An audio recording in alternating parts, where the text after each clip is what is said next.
Greetings, dear viewers. You're watching Harry FLAX. We have prepared something special for you today. What if the Veela Council declared Harry their destined king at age 7 and exposed Dumbledore's 15 treaty violations? Your likes and subscriptions keep this channel alive. If you enjoy our content, please show your support. Now, sit back, relax, and enjoy the story. Chapter 1. The Veela's arrival. 7-year-old Harry Potter wiped sweat from his forehead as he weeded Aunt Petunia's garden under the blazing July sun. His stomach growled. He hadn't eaten since yesterday's single piece of toast. Uncle Vernon had locked him in the cupboard last night after Harry somehow ended up on the school roof while running from Dudley's gang. No one believed him when he said he didn't know how it happened. "Boy! Those weeds better be gone when I check." Aunt Petunia's shrill voice called from the kitchen window. "Yes, Aunt Petunia," Harry mumbled, yanking another dandelion from the soil. A strange tension suddenly filled the air. The hair on Harry's arms stood up as if lightning were about to strike. He looked up at the cloudless sky, confused by the sudden shift in atmosphere. That's when he heard it, a sound like rushing wings. 7 women appeared at the edge of the property. They didn't walk up the street or come through a gate, they simply materialized. Harry blinked, wondering if the heat had finally gotten to him. They were the most beautiful people Harry had ever seen, with silvery blonde hair that moved like water even without wind. Their eyes shimmered in shades of blue, violet, and silver. They wore flowing robes in colors that reminded Harry of fire, red, gold, and vibrant orange. The tallest woman stepped forward. Her hair was braided with gold threads, and a circlet of what looked like flames sat upon her head, except the flames didn't burn. They danced and flickered but gave off no heat Harry could feel from where he knelt. "Harry Potter," she said, her voice musical yet commanding. "We have found you at last." Harry stood up, dropping the gardening trowel. "How do you know my name?" Before she could answer, the front door banged open. "What the devil is going on here?" Uncle Vernon stomped out, his face already purpling with rage. "You! Boy! Get inside now!" The tall woman's eyes narrowed, and the flames in her circlet burned higher. "You dare speak to him that way?" Her accent was strange, French maybe, Harry thought, but with something older underneath. Uncle Vernon faltered for only a moment before puffing up his chest. "This is my property. Get out before I call the police." The woman smiled, but it wasn't friendly. "I am High Priestess Lysandra of the Veela Council, and we have come for our king." She pointed at Harry. "The child you have abused for 6 years." Harry gaped. "King? Him? What nonsense," Vernon started, but Lysandra raised her hand, and his voice suddenly cut off though his mouth kept moving. "Silence," she said. "We know what you have done to this child. We know how you have starved him, beaten him, treated him as less than human." She turned to Harry, her expression softening. "Child, do you know who you are?" Harry shifted uncomfortably, very aware of his too large clothes and dirty hands. "I'm Harry. Just Harry." A shorter woman with spectacles perched on her nose stepped forward, carrying an ancient-looking scroll. "You are Harry James Potter, son of Lily and James Potter. But what you were never told is that your grandmother, Euphemia Potter, was Veela royalty who chose to live among wizards. You carry our royal blood." "Wizards?" Harry whispered. "Veela?" Aunt Petunia had come outside now, her thin face white with shock. "No," she whispered. "It can't be. Lily wasn't, she couldn't be, your sister was a witch, married to a wizard, and they produced a child of extraordinary magical heritage," said Lysandra. "And you knew this when you took him in." "We never wanted him," Petunia shrieked. "He was dumped on our doorstep. We never asked for this freak in our home." The air crackled with energy. Several of the women's faces transformed for a split second, becoming sharper, more bird-like, with flames appearing at their fingertips. You will regret those words, said a fierce-looking woman with a scar across her cheek. I am Seraphina, warrior protector of the Veela Council. For the crime of abusing our king, you will face our justice. Vernon, now able to speak again, sputtered, This is England. You have no authority here. The woman with the scroll, Archivist Talia, Harry would later learn, smiled coldly. Actually, according to the Treaty of Avalon, signed in 1317 between magical Britain and the Veela Queendom, we have every right to claim and protect any child of royal Veela blood, regardless of where they reside. She unrolled the scroll. Furthermore, the placement of Harry Potter in this home violated 15 separate clauses of magical law and treaties. Multiple cracks of apparition split the air as a group of people in robes appeared around the garden. One stepped forward, a stern-looking witch with her hair pulled back tightly. This is an unauthorized magical intervention in a Muggle area, she said. I am Amelia Bones, head of the Department of Magical Law Enforcement, and you are in violation of the Statute of Secrecy. Lysandra turned to face her, unintimidated. Madam Bones, we expected the Ministry's arrival. We have invoked Article 7 of the Treaty of Avalon, which supersedes your statute in cases involving Veela royalty. She gestured to Harry. This child is our rightful king, and he has been abused under your ministry's negligent watch. Bones frowned, looking at Harry with sharp eyes. What evidence do you have of Potter's Veela heritage? And what are these treaty violations you claim? Talia stepped forward, presenting the scroll along with a crystal vial filled with swirling silver liquid. A complete magical genealogy performed with the child's blood from the protection wards, verified by our seers. And here, she produced another scroll, or the 15 violations committed by Albus Dumbledore in his illegal placement of Harry Potter. 1. Placement with known magic-hating muggles. 2. Failure to perform wellness checks. 3. Blood wards created without consent. Talia continued listing violations that made some of the ministry wizards pale. Harry stood frozen, trying to understand what was happening. He was a wizard. With Veela blood? And these people thought he was their king? Madam Bones finally raised her hand. Enough. This requires immediate investigation. She looked at Harry, her expression softening slightly. Mr. Potter, are you being mistreated in this home? Before Harry could answer, Seraphina waved her hand, and Harry's baggy shirt sleeve rolled up, revealing bruises shaped like fingerprints.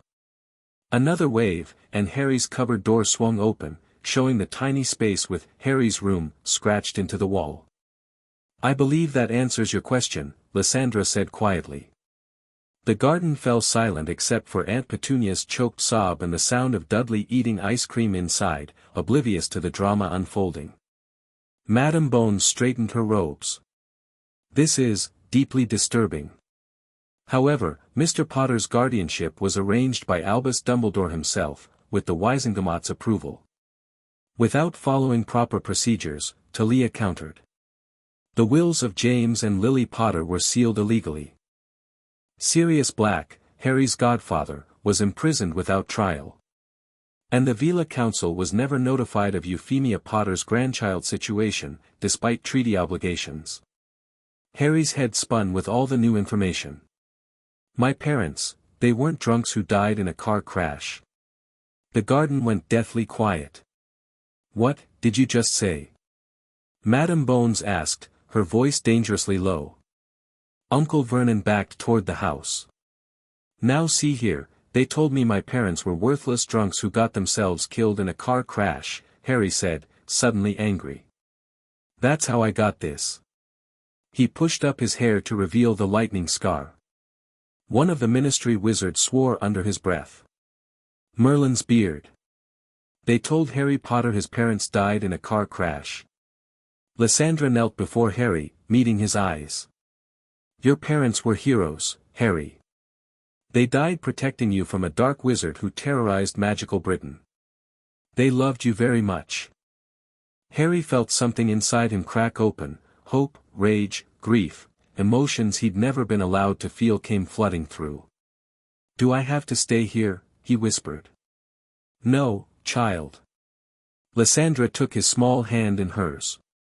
You can come with us. We will teach you about your heritage, your magic, your true potential.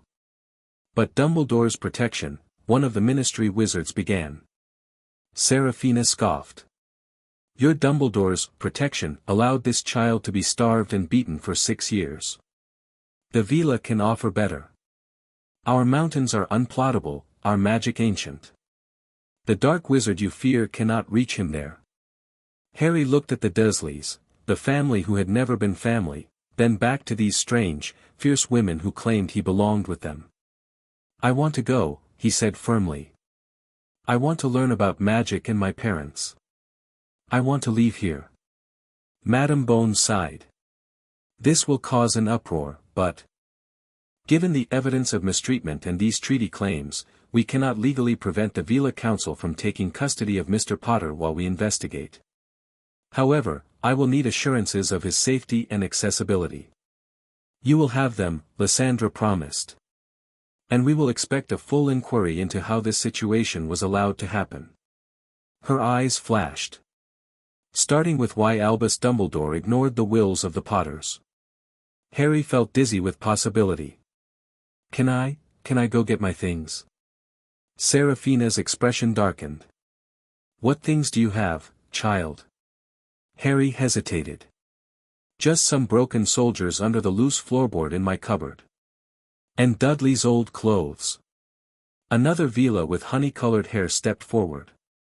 I am Leora, healer of the council.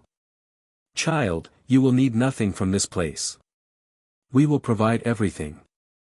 For the first time in his life, Harry felt something like power surge through him. He looked at Uncle Vernon and Aunt Petunia, cowering by their perfect front door of their perfect normal house. I won't miss you, he said simply. Not ever. Vernon's face contorted with rage. You ungrateful, but whatever he planned to say was cut off as every window in the house suddenly shattered outward. Everyone ducked except Harry, who stood at the center of what felt like a whirlwind. He's already showing signs of Veela fire magic, Lysandra murmured, sounding pleased rather than alarmed. Come, Harry. Your new life begins today. She wrapped a gentle arm around his shoulders, and Harry felt warmth spread through him, not the burning anger that had broken the windows, but something soothing, like belonging. What about them? Harry asked, nodding toward the Dursleys. They will face consequences, Madame Bones said grimly. Both magical and Muggle law takes child abuse very seriously. As they walked away from number 4 Privet Drive, Harry didn't look back. Ahead of him, a portal shimmered in the air, a doorway to somewhere else entirely. What's on the other side? He asked. Lysandra smiled. Home. The Veela sanctuary sprawled across an unplottable mountain range somewhere in Eastern Europe. Harry stumbled as they emerged from the portal, overwhelmed by the beauty before him. Elegant structures of white stone and living trees wove together to form a city unlike anything he'd ever imagined. Waterfalls cascaded down the mountainside, and the air smelled of flowers Harry couldn't name. This is Pyreflame, the capital of the Veela Queendom, Lysandra explained, steadying him. And your ancestral home. Veela of all ages stopped to stare as their group passed. Most had the same silvery blonde hair, though some, like Seraphina, had darker shades. All moved with an inhuman grace that made Harry acutely aware of his own awkward gait. Why do they keep bowing? Harry whispered as another group of Veela dipped their heads respectfully. Because you are their king, Talia said matter-of-factly. Or will be, once you come of age and complete the coronation rituals. But I don't know anything about being a king, Harry protested. I can barely tie my shoes properly. Leora laughed, a sound like bells. That is why you have years to learn, little flame. No one expects you to rule tomorrow. They led him to a building that seemed to grow directly from the mountainside, with crystal windows that caught the light and scattered rainbows across white stone floors. These will be your quarters, Lysandra said, opening a door to reveal a sun-filled room larger than the Dursleys' entire first floor. The healing chambers are connected through here, where Leora will help address the damage those muggles have done. Harry walked in, afraid to touch anything. A massive four-poster bed stood against one wall, draped with blue silk. Bookshelves lined another wall, filled with volumes in languages Harry couldn't read. A balcony opened to a view of the mountain valley below. "This is mine?" he asked, disbelieving. "All of it," Seraphina confirmed. "Including these." She opened a wardrobe to reveal clothes in Harry's size, real clothes, not Dudley's cast-offs. Made from fire silk, worthy of Veela royalty. Harry ran his fingers over a crimson tunic, feeling the fabric warm to his touch. "It's alive." "In a way," Talia smiled. "Fire silk responds to the Veela's inner flame. It will protect you from harm and grow with you." A knock at the door interrupted them. Lysandra opened it to reveal a young Veela girl, perhaps a few years older than Harry, with silvery blonde hair falling in a perfect cascade to her waist. She carried a tray with various foods Harry didn't recognize. "Ah, perfect timing," Lysandra said.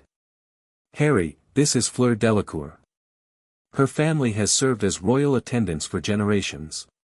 Fleur curtsied gracefully, somehow managing not to disturb the tray. "Welcome home, Your Highness. I brought refreshments." "Just Harry, please," he said automatically, then blushed when everyone exchanged amused glances.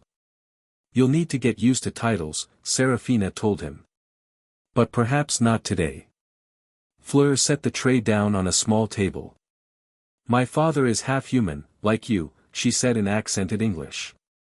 "I understand what it is like to bridge two worlds." Harry brightened at finding someone somewhat like himself. "Do you live here all the time?" "Non, we have a home in France also. I attend Beauxbatons Academy during the school year, but my family comes to Pyreflame for important ceremonies and summer training." "You'll have many questions," Lysandra said, "and all will be answered in time. For now, eat, rest, and tonight we will begin explaining everything properly." They left Harry with Fleur, who poured him a golden liquid from a crystal pitcher. "What is it?" Harry asked suspiciously, years with the Dursleys making him wary of anything freely given. "Honey nectar," she replied. "It will help restore your magical core, which has been suppressed." Harry took a tentative sip, and nearly gasped as warmth flooded through him, reaching places inside that had always felt cold and empty. "Good, yes." Fleur smiled. "Now try the sunfruit. It helps with growth stunted by malnutrition." Harry reached for an orange gold fruit that seemed to glow from within. "How do you know so much about fixing people?" Fleur's smile faltered. "My grandmother was the healer who found your grandmother after wizards attacked her. Euphemia was the last of the royal line until she had your father. We all learn the history. So my grandmother was attacked by wizards. But my dad was a wizard." "It's complicated," Fleur admitted. "There has been conflict between Veela and wizards for centuries. Your grandmother fell in love with Fleamont Potter and chose to live in the wizarding world. Some saw it as betrayal." Harry took a bite of the sunfruit, which tasted like sunshine might if it were sweet and tangy. Immediately, he felt energy coursing through him. "This is brilliant." Fleur watched him eat with satisfaction. "You will learn everything, our language, our magic, our history." She hesitated. "And you will heal. The council will make sure of it." Harry looked out at the mountains beyond his balcony, feeling overwhelmed but, for the first time in his life, hopeful. "Will you help me, Fleur? I don't know anything about being Veela or a wizard or whatever I am." "I will be your friend," she promised solemnly. "If you will be mine. It can be lonely being different." Harry smiled, his first genuine smile in longer than he could remember. "I'd like that." That evening, Harry sat in a circular chamber with the Veela Council. His new clothes felt strange against his skin, soft and responsive, warming when he felt cold, cooling when he grew too warm. Leora had spent hours healing him, knitting together old broken bones, addressing the malnutrition, and strengthening his eyesight so he no longer needed glasses. "We have much to discuss," Lysandra began, "starting with how we found you." Talia spread out an ancient map that glowed with golden lines. "Veela magic is tied to bloodlines. When your grandmother left our world, we placed tracking enchantments to protect her descendants. These enchantments went dormant when your father was born without active Veela traits, but they never disappeared. 3 months ago, continued a Veela named Zara with midnight blue eyes, the enchantments flared to life again. Your dormant Veela magic awakened, likely in response to danger or extreme emotion." Harry thought back. "I turned my teacher's wig blue when she was yelling at me. And I ended up on the school roof running from my cousin." "Accidental magic," Lysandra nodded. "But with a Veela signature our seers detected. We investigated and discovered the last royal bloodline hadn't died out after all." "But why didn't you find me sooner?" Harry couldn't keep the accusation from his voice. "I've been with the Dursleys since my parents died." The council members exchanged uncomfortable glances. "That is where Albus Dumbledore's violations come in," Talia said darkly. "The blood wards he placed around your aunt's home masked your presence from magical detection. He also used binding spells to suppress your magic, particularly your Veela heritage." "Why would he do that?" Serafina leaned forward, her scarred face intense. "Control. Dumbledore has led magical Britain for decades. The prophecy about you defeating the Dark Lord Voldemort made you valuable, a weapon to be shaped according to his vision." "Prophecy?" Harry's head spun. "Voldemort, that's who killed my parents?" "Yes," Lysandra confirmed. "And according to wizarding prophecy, you are destined to face him again. Dumbledore appointed himself your magical guardian to prepare you for this fate. By leaving me with people who hated me." Harry's voice rose, and sparks literally flew from his fingertips. The Veela didn't seem alarmed by this display. "Your anger is righteous," Serafina said approvingly. "The fire manifests already." "What fire?" Leora gestured, and a small flame appeared in her palm, dancing but not burning her skin. "Veela fire magic. The royal line carries the strongest flame, capable of creation as well as destruction. With training, you will control it." Harry stared at his hands. "I can do that. And much more," Zara assured him. "You carry wizard magic from both parents, plus the royal Veela flame. Your potential is extraordinary. Which is precisely why Dumbledore sought to control it," Talia added. "His treaty violations include illegal magical guardianship, suppression of inherited magic, failure to execute the Potter wills, embezzlement from your family vaults." "I have vaults." "Like, with money?" Harry interrupted. "The Potters were one of Britain's wealthiest wizarding families," Lysandra confirmed. "And as the last royal Veela, you have access to our treasuries as well. Dumbledore has been managing, or rather, mismanaging, your wizard inheritance since your parents' deaths." Harry sat back, overwhelmed. Yesterday, he'd been a friendless, penniless orphan. Today, he was apparently royal, magical, and wealthy. "What happens now?" he asked. "Now," said Lysandra, "we prepare for war on 2 fronts. Legal battles in the wizarding world to secure your rights and inheritance, and magical training to awaken your suppressed abilities. Dumbledore will not relinquish control easily, and somewhere, Voldemort's spirit still exists, seeking return. The wizarding world believes you're their savior," Serafina added. "But we know you as our king. We will protect you until you can protect yourself, and then stand beside you when you choose your own path." "And if I don't want to be king?" Harry asked, testing them. "What if I just want to be normal?" Lysandra smiled sadly. "Then we would respect your choice, though it would break tradition. But Harry, you have never been normal, and never will be. The question is whether you will let others define your extraordinary nature, or define it yourself." Harry looked around at these fierce, proud women who had rescued him when no one else had even tried. "Teach me," he said simply. "Everything. 3 days later, Harry stood in a training circle with Seraphina, practicing the most basic Veela fire summoning. Sweat dripped down his face as he concentrated on the candle before him, trying to light it with his mind. "Feel your core," Seraphina instructed.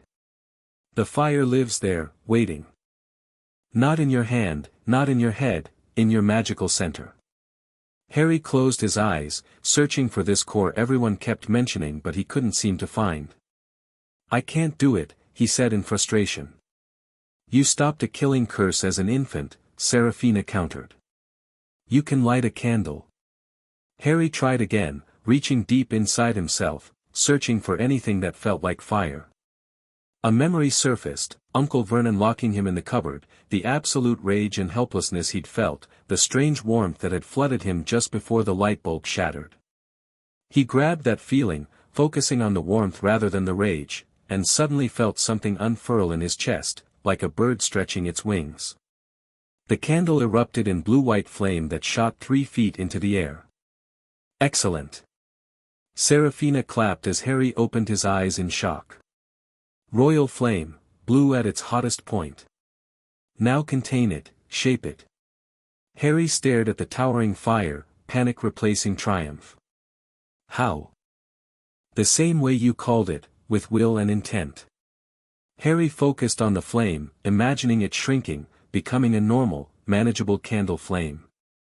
Slowly, the blue-white fire receded until only a small, perfect flame remained. "I did it!" Harry exclaimed, then gasped as the flame surged again in response to his excitement. Seraphina laughed. "Emotions fuel the fire. This is why Veela children undergo emotional training alongside magical education. Your feelings are powerful, especially after being suppressed for so long." A commotion outside interrupted the lesson. Raised voices approached the training hall, one of them achingly familiar to Harry even though he hadn't heard it in years. The doors burst open, and Albus Dumbledore swept in, resplendent in midnight blue robes spangled with stars. His long white beard and half-moon spectacles were exactly as Harry remembered from his earliest memories, occasional glimpses of a kind old man checking on him when he was very small. Those visits had stopped around the time Harry turned 4.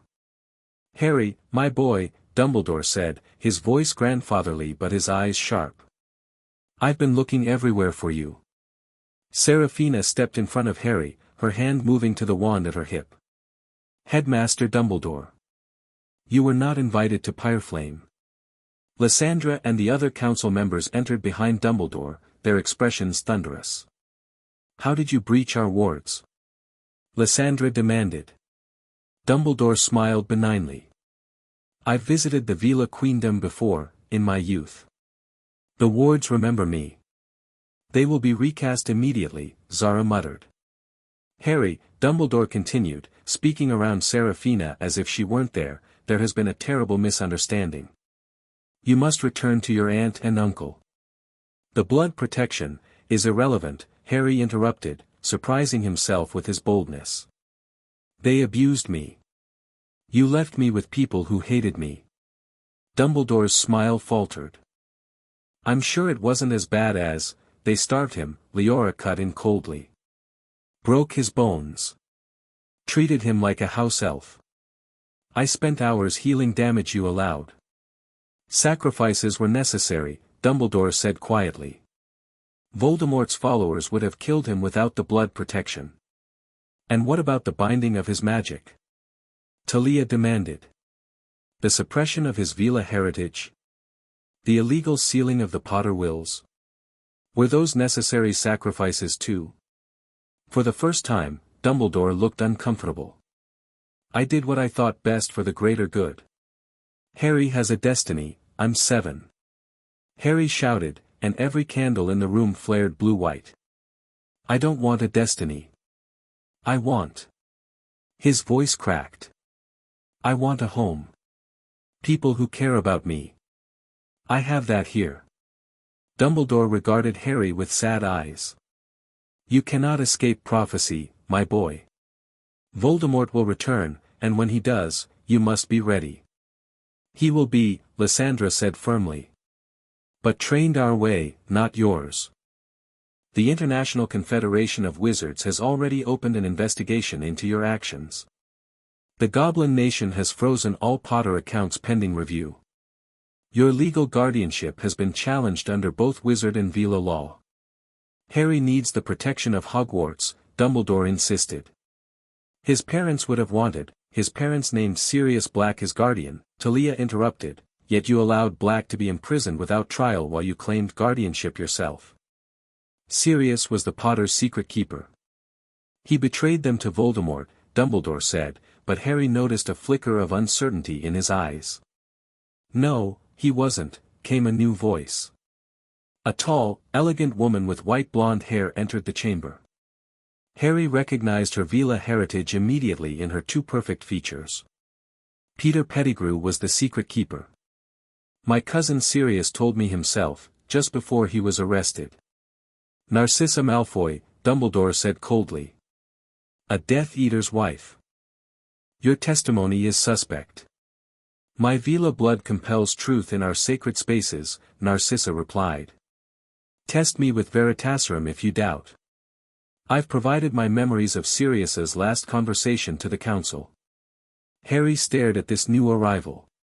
You're Veela too. Narcissa smiled slightly. A quarter Veela, yes. My grandmother was Seraphina's sister. She nodded toward the warrior. The Black family kept it quiet. Pure-blood supremacists aren't supposed to mix with creatures, after all. When I felt the royal bloodline reactivate, I knew I had to come. Dumbledore's eyes narrowed. You risk much by being here, Narcissa. What will Lucius say? My husband doesn't control me as much as he believes, she replied coolly. And my son will need allies in the coming conflict. I choose my Veela heritage over pure-blood politics. Harry felt like he was watching a complex chess game where he didn't know all the rules. What about Sirius Black? If he's innocent, we've already filed appeals with the DMLE, Lysandra assured him. With Narcissa's testimony and our political pressure, he should receive a trial within months. Dumbledore sighed heavily. I see you've thought of everything. But Harry, you must understand, your destiny lies in Britain, at Hogwarts. Harry felt the unfamiliar courage of having adults actually on his side. Maybe it does. But not yet, and not on your terms. I'm learning who I am here. When I go to Hogwarts, if I go, it'll be because I choose to. And he won't go alone, Fleur added, stepping into the room. She'd been showing Harry around the sanctuary whenever he wasn't training. I've already requested transfer from Beauxbatons to Hogwarts for when Harry attends. He'll have Veela protection. Dumbledore looked from face to face, seeming to realize he was outmaneuvered. I see. Perhaps we can reach a compromise. I acknowledge the Veela Council's right to educate Harry about his heritage. But the wizarding world needs its hero, and Hogwarts needs its student. When Harry turns 11, we will revisit the question of his magical education, Lysandra said firmly. Until then, he remains under our protection and guardianship. And what of the Horcrux in his scar? Dumbledore asked quietly. The room went silent. Harry touched his lightning scar. The what? Lysandra's eyes flashed dangerously. You knew. You knew Voldemort's soul fragment was in the child and did nothing. I was researching solutions, Dumbledore defended.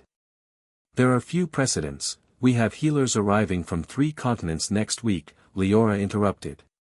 Including experts in soul magic. We will remove it without harming Harry. That may not be possible without fulfilling the prophecy, enough. Harry shouted, and this time, flames actually erupted from his hands, dancing along his fingers without burning him. Everyone stared. Stop talking about me like I'm not here. This is my life. Dumbledore gazed at the blue-white flames with undisguised interest. Extraordinary. Your Veela heritage is indeed powerful. Headmaster, Lysandra said coldly, you have outstayed your limited welcome. Harry will return to Britain when he chooses, not before. The treaties you violated give us clear custody rights. And if Voldemort returns while Harry hides in these mountains? Then we will face him together, Seraphina said. The Veela have fought dark wizards before. We know how to win. Dumbledore looked at Harry one last time. Think carefully about where your true destiny lies, Harry. I'll respect the Council's claim for now, but we will speak again. After he left, escorted by Veela guards, Harry collapsed into a chair, the flames around his hands finally extinguishing. He's not going to give up, is he? No, Narcissa said bluntly. Albus Dumbledore has controlled wizarding Britain for decades. He orchestrated a war against Grindelwald and positioned himself as the only one Voldemort feared. He doesn't relinquish power easily. But neither do we, Lysandra added. You are Veela royalty, Harry. Our magic, our resources, our warriors, all stand with you. Harry looked at his hands, where the flames had danced moments before. For the first time, he felt something like real power flowing through him. Not the desperate, accidental magic of his life with the Dursleys, but controlled, intentional power. Teach me everything, he said again, this time with steel in his voice. I need to be ready. A week later, Harry stood on the balcony of his quarters, watching the sunrise paint the mountains gold. His body felt different, stronger, more alive. Leora's healing treatments had corrected years of malnutrition and abuse.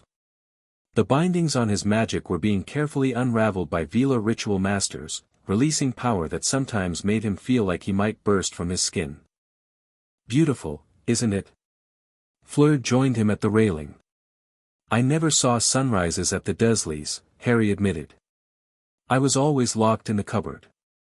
Fleur's eyes flashed angrily. He'd noticed that Veela eyes changed color with strong emotion. They will pay for what they did. The Ministry has already arrested them for child abuse. Good, Harry said, surprising himself with how much he meant it. A week ago, he might have felt guilty or confused about wanting the Dursleys punished. Now, surrounded by people who actually cared about his well-being, he understood how wrong his treatment had been. Today is important, Fleur reminded him. The soul healers arrived to examine your scar. Harry touched the lightning bolt which had faded slightly under Leora's care but remained visible. Dumbledore called it a Horcrux. What does that mean? Fleur hesitated. It is very dark magic. A way to split one's soul to achieve immortality. The Veela Council believes Voldemort created several, and a fragment latched onto you when the killing curse rebounded. So I have a piece of my parents' murderer inside me. Harry felt sick. Not for long, Fleur assured him. My grandmother is among the healers coming. She studied soul magic in Egypt for decades. A knock at the door interrupted them. Seraphina entered, looking more formal than usual in ceremonial armor that gleamed silver in the morning light. It's time, Your Highness, she said, using the title she knew Harry was still uncomfortable with. The ritual chamber is prepared. Harry followed her through the winding corridors of the sanctuary to a circular room deep within the mountain. Crystals embedded in the walls gave off soft light, and ancient symbols covered the floor in concentric circles. 7 healers waited, including an elderly Veela who bore a striking resemblance to Fleur. My grandmother, Celestine Delacour, Fleur whispered. The best soul healer in Europe. Celestine approached Harry, her movements graceful despite her advanced age. May I? She asked, her hand hovering near his scar. Harry nodded. Her touch was cool against his forehead, but as her fingers traced the lightning bolt, he felt a sharp pain lance through his head. A hissing voice seemed to rise from somewhere deep inside him. Celestine withdrew her hand quickly. It resists, she said grimly. The fragment is aware. Can you remove it? Lysandra asked from the edge of the circle. Yes, but it will be difficult. Normally, removing a Horcrux destroys the vessel, Celestine explained. We must separate the fragment without harming the child. How? Harry asked, trying to keep the fear from his voice. Fire, Celestine said simply. Veela fire is one of the few substances that can destroy a Horcrux.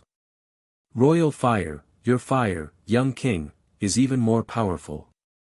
We will use your own magic to burn out the invader. But I barely know how to light a candle, Harry protested. You will channel through us, another healer explained. We will direct the flame precisely. They positioned Harry in the center of the circle and took places around him. Celestine gave final instructions: focus on your core, where your fire lives. When I say now, push that fire upward, toward your scar. Don't hold back, give us everything. Harry closed his eyes, reaching for that place inside where the blue-white flames lived. He felt the healers join hands around him, felt their magic reaching toward his. Now! Celestine commanded. Harry pushed with everything he had, directing the fire upward. Pain exploded in his scar, worse than anything he'd ever felt, even when Uncle Vernon had broken his arm.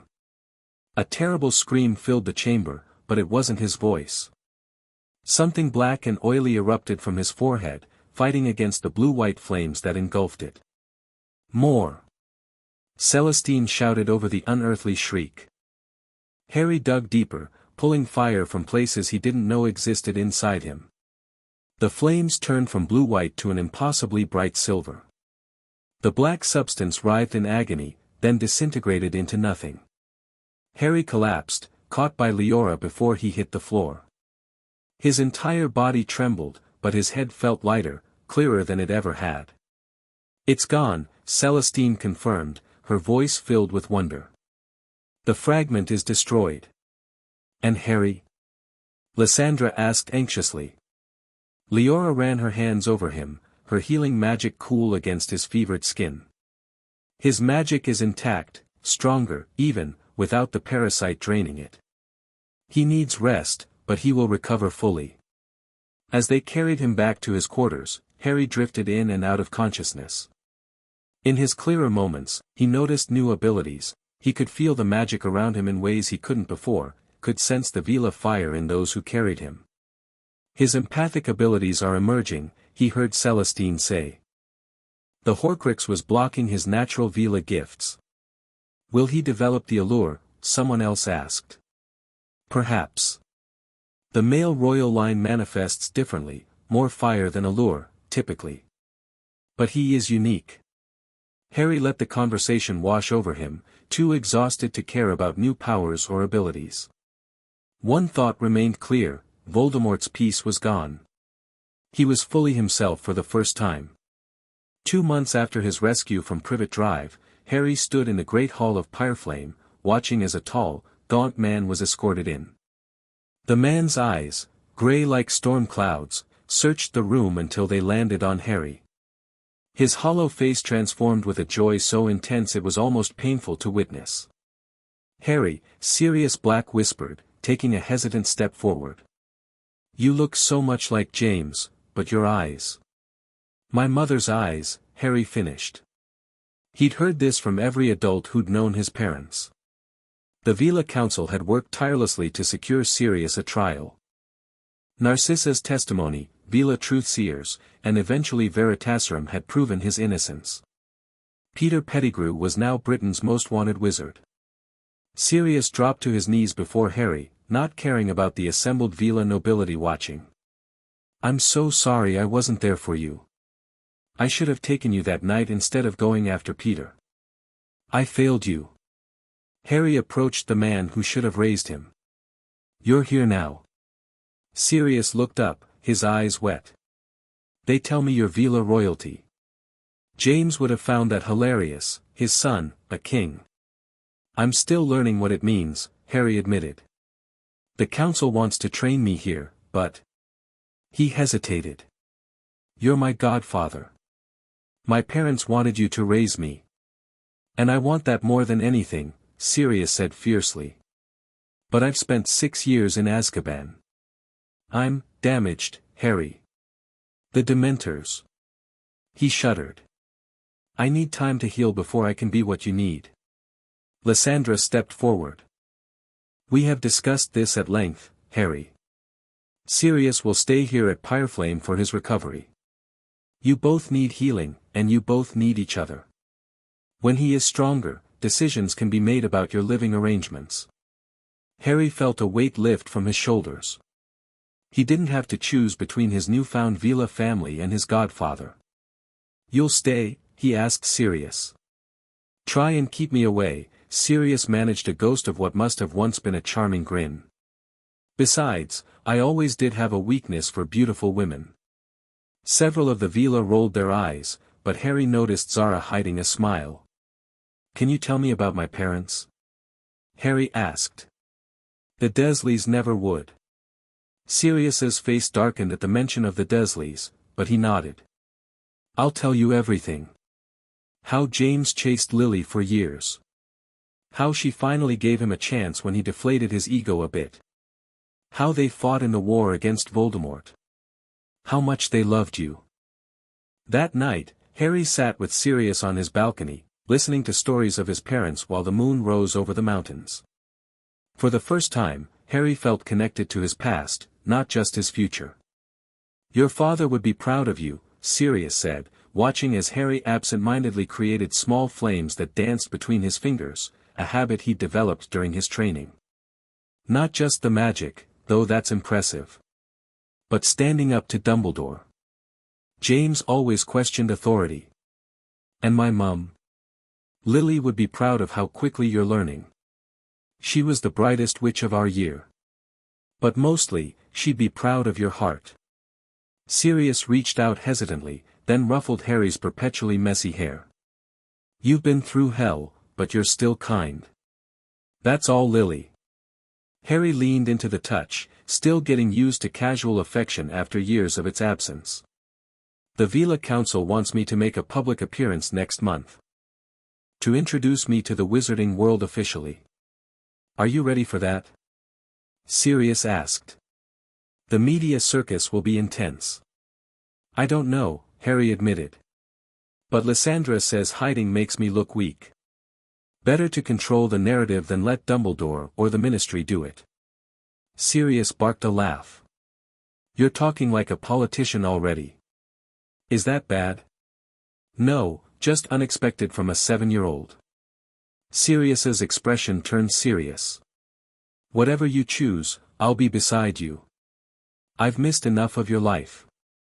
Harry looked out at the mountains that had become his home, then back at the godfather he'd just found. I want to do it. I want to show them I'm not just a symbol or a weapon. I'm a person. Then we'll face them together, Sirius promised. The last marauder and the Veela king. Harry smiled, feeling stronger than he had in his entire short life. 3 months ago, he'd been an abused, unwanted child in a cupboard. Now he stood at the beginning of something entirely new, surrounded by people who valued him, learning magic that sang in his veins, and for the first time, making his own choices. Whatever came next, Dumbledore's manipulations, the wizarding world's expectations, even Voldemort's eventual return, Harry would face it on his terms, with fire at his fingertips and family at his back. Chapter 2, Trials of Fire. 6 months flew by at Pyreflame. Harry stood in the center of the training arena, facing off against Seraphina.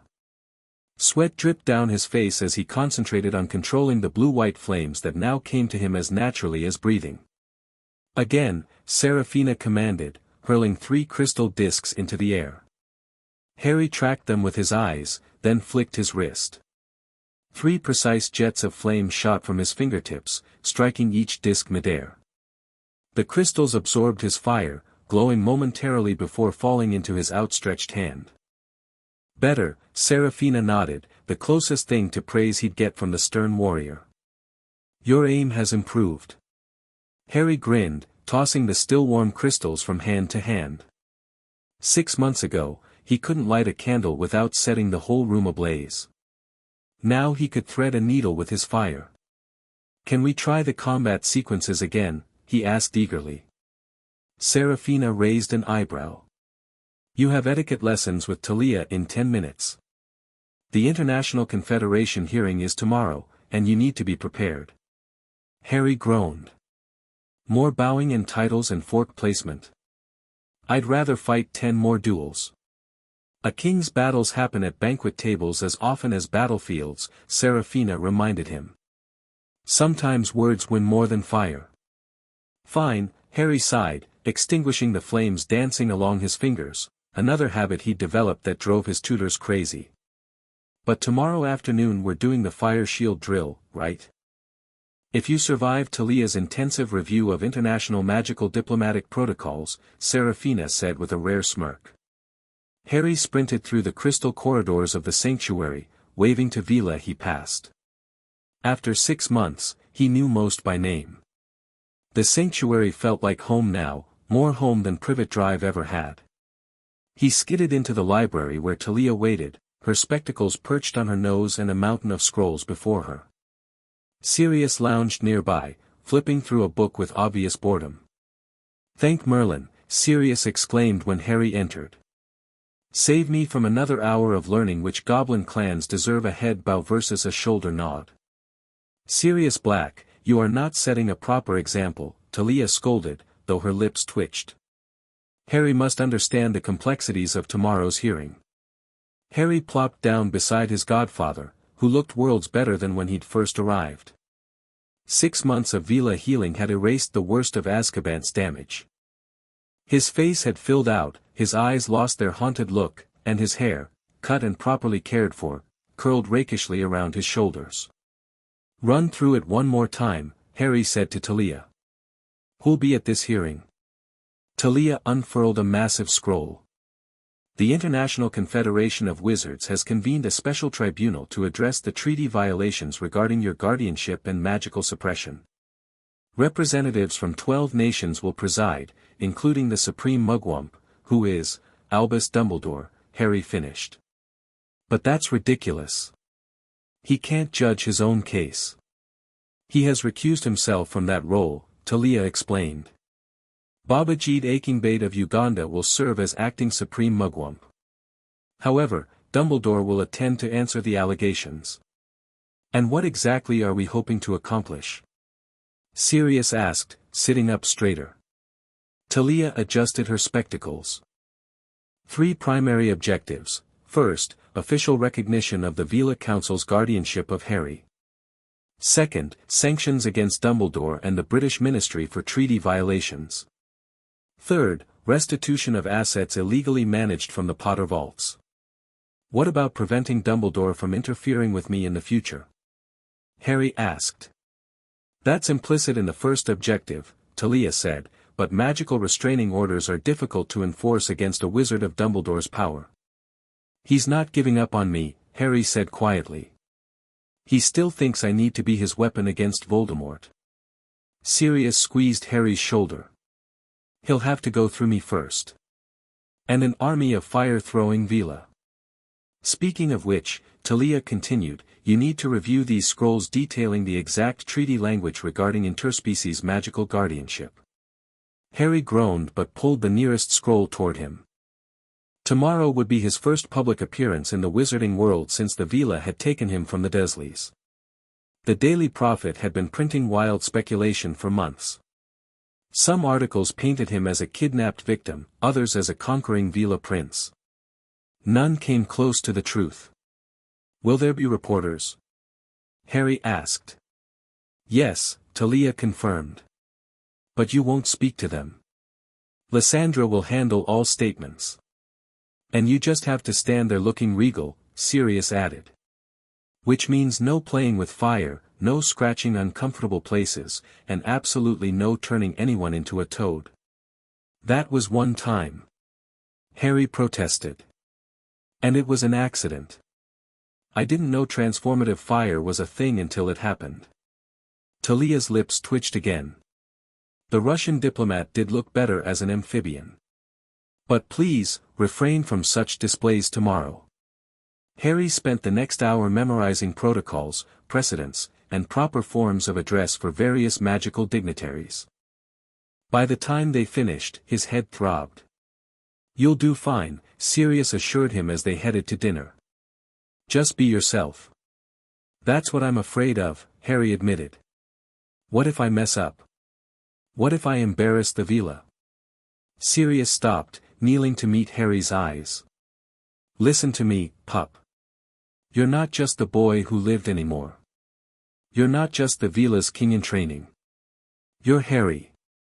That's enough. Harry smiled, letting his godfather ruffle his perpetually messy hair. Thanks, Sirius. Besides, Sirius added with a mischievous glint, if things get boring, I've taught you a few subtle pranks to liven things up. I heard that, Black, Serafina called from down the corridor. And I'll be watching you both. Sirius winked at Harry. Worth a shot. The International Confederation of Wizards headquarters in Geneva sparkled with magic. Harry had never seen a building like it, a massive crystal dome supported by columns representing magical traditions from around the world. Runes glowed along arched doorways, and enchanted fountains flowed with waters in impossible patterns. Harry stood beside Lysandra and the Veela delegation, trying not to fidget in his formal attire. The fire silk robes adjusted to his every movement, but he still felt conspicuous in the deep crimson fabric embroidered with gold flames. Remember, Lysandra murmured, you're observing, not participating. Answer direct questions from the tribunal members simply and honestly, but defer complex matters to me. Harry nodded, scanning the massive chamber. Hundreds of witches and wizards in formal robes filled the gallery. Near the front, he spotted a familiar long white beard, Dumbledore, conversing quietly with a severe-looking witch in plum robes. The British contingent, Sirius whispered from Harry's other side. Amelia Bones is there, she's fair. But Fudge is a politician through and through. He'll side with whoever has the most gold or influence. And right now, that's not us, Harry guessed. Don't be so sure, Talia said. The Veela Queendom has powerful allies. As if on cue, a delegation of goblins entered from a side door, led by a fierce-looking goblin in armor polished to a mirror shine. Ragnarok, director of Gringotts, Talia identified quietly. He's come personally, a significant show of support. The goblins are on our side? Harry asked, surprised. Lysandra smiled thinly. Let's just say they're no fans of Albus Dumbledore or his handling of ancient vaults. Before Harry could ask more questions, trumpets sounded. Everyone rose as 12 witches and wizards in shimmering silver robes entered and took seats at an elevated dais. A tall, imposing wizard with intricate scarification on his face stepped forward. I, Babajid Akingbade, acting supreme mugwump, call this extraordinary session to order. We are convened to hear petition ICW 1992 VQ 003, filed by the Veela High Council against Albus Dumbledore and the British Ministry of Magic, regarding the guardianship and treatment of Harry James Potter. The formal proceedings began with presentations of evidence. Talia approached the center of the chamber, magical projections displaying the treaties in question as she methodically outlined each violation. Harry listened with growing unease as she detailed exactly how Dumbledore had ignored his parents' wills, suppressed his magic, and knowingly placed him with abusive guardians. The suppression rituals alone, Talia was saying, violated the Interspecies Magical Child Protection Act of 1749. Binding a child's natural magic is explicitly forbidden, doubly so when that child has mixed heritage. Objection, called a British wizard Harry didn't recognize. There was no proof of Veela heritage at the time of placement. That is factually incorrect, Talia countered. Euphemia Potter's Veela status was registered with both the British Ministry and the ICW upon her marriage to Fleamont Potter. We present as evidence their marriage certificate with the Heritage Declaration clearly marked. A document appeared in the air, enlarging so all could see the notation, Bride declares Veela royal lineage under Treaty of Avalon protections.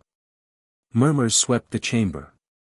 Furthermore, Talia continued relentlessly, blood wards were established using Lily Potter's sacrifice, blood magic that required notification of all parties with bloodline interest.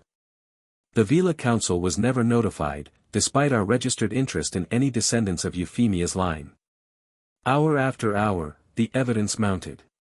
Harry watched Dumbledore's face grow graver as his actions were systematically exposed. When medical evidence of Harry's treatment at the Dursleys was presented, complete with magical projections of his healed injuries, gasps echoed through the chamber. Harry kept his expression neutral, though inside he burned with embarrassment at having his suffering so publicly displayed. Finally, Dumbledore rose to speak. "Honored members of the tribunal," he began, his voice carrying that grandfatherly tone Harry had come to distrust, "I do not dispute the facts presented here today.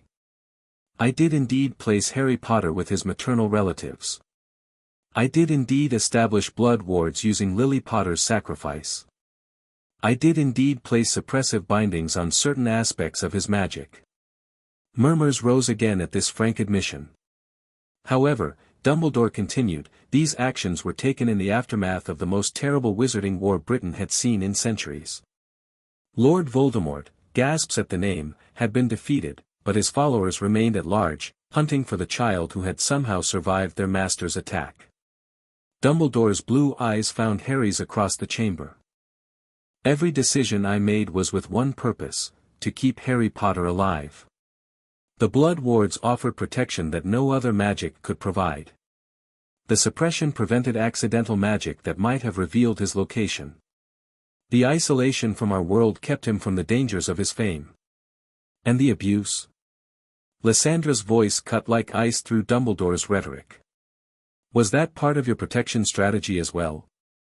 For the first time, Dumbledore looked genuinely regretful. "I did not anticipate the extent of the Dursleys' resentment toward magic. For that failure, I offer my sincere apologies to Harry." "Apologies don't heal broken bones," Sirius muttered beside Harry. The questioning continued for another hour. Finally, Aching-Bade called Harry forward. A hush fell over the chamber as Harry approached the center.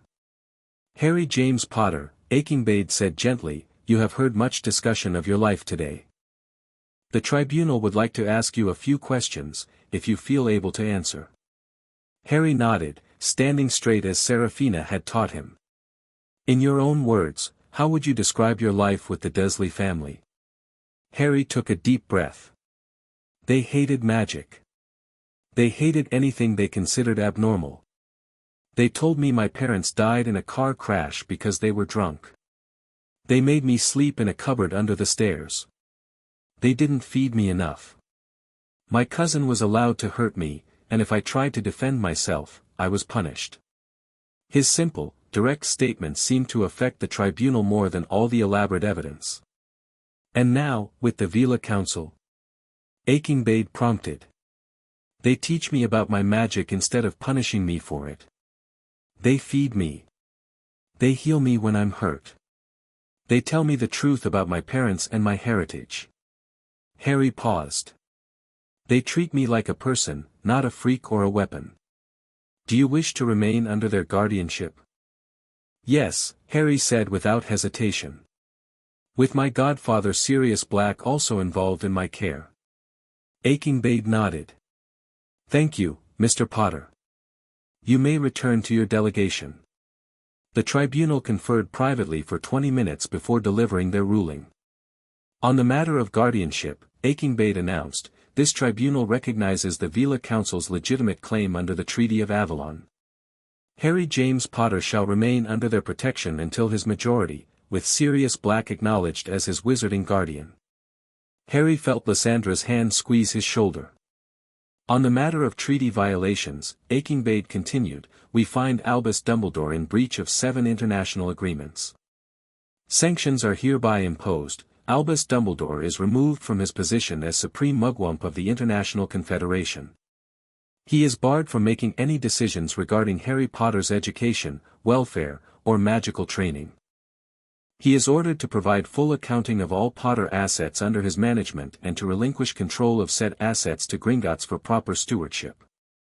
Dumbledore's face remained impassive, though Harry thought he detected a flicker of anger behind the half-moon spectacles.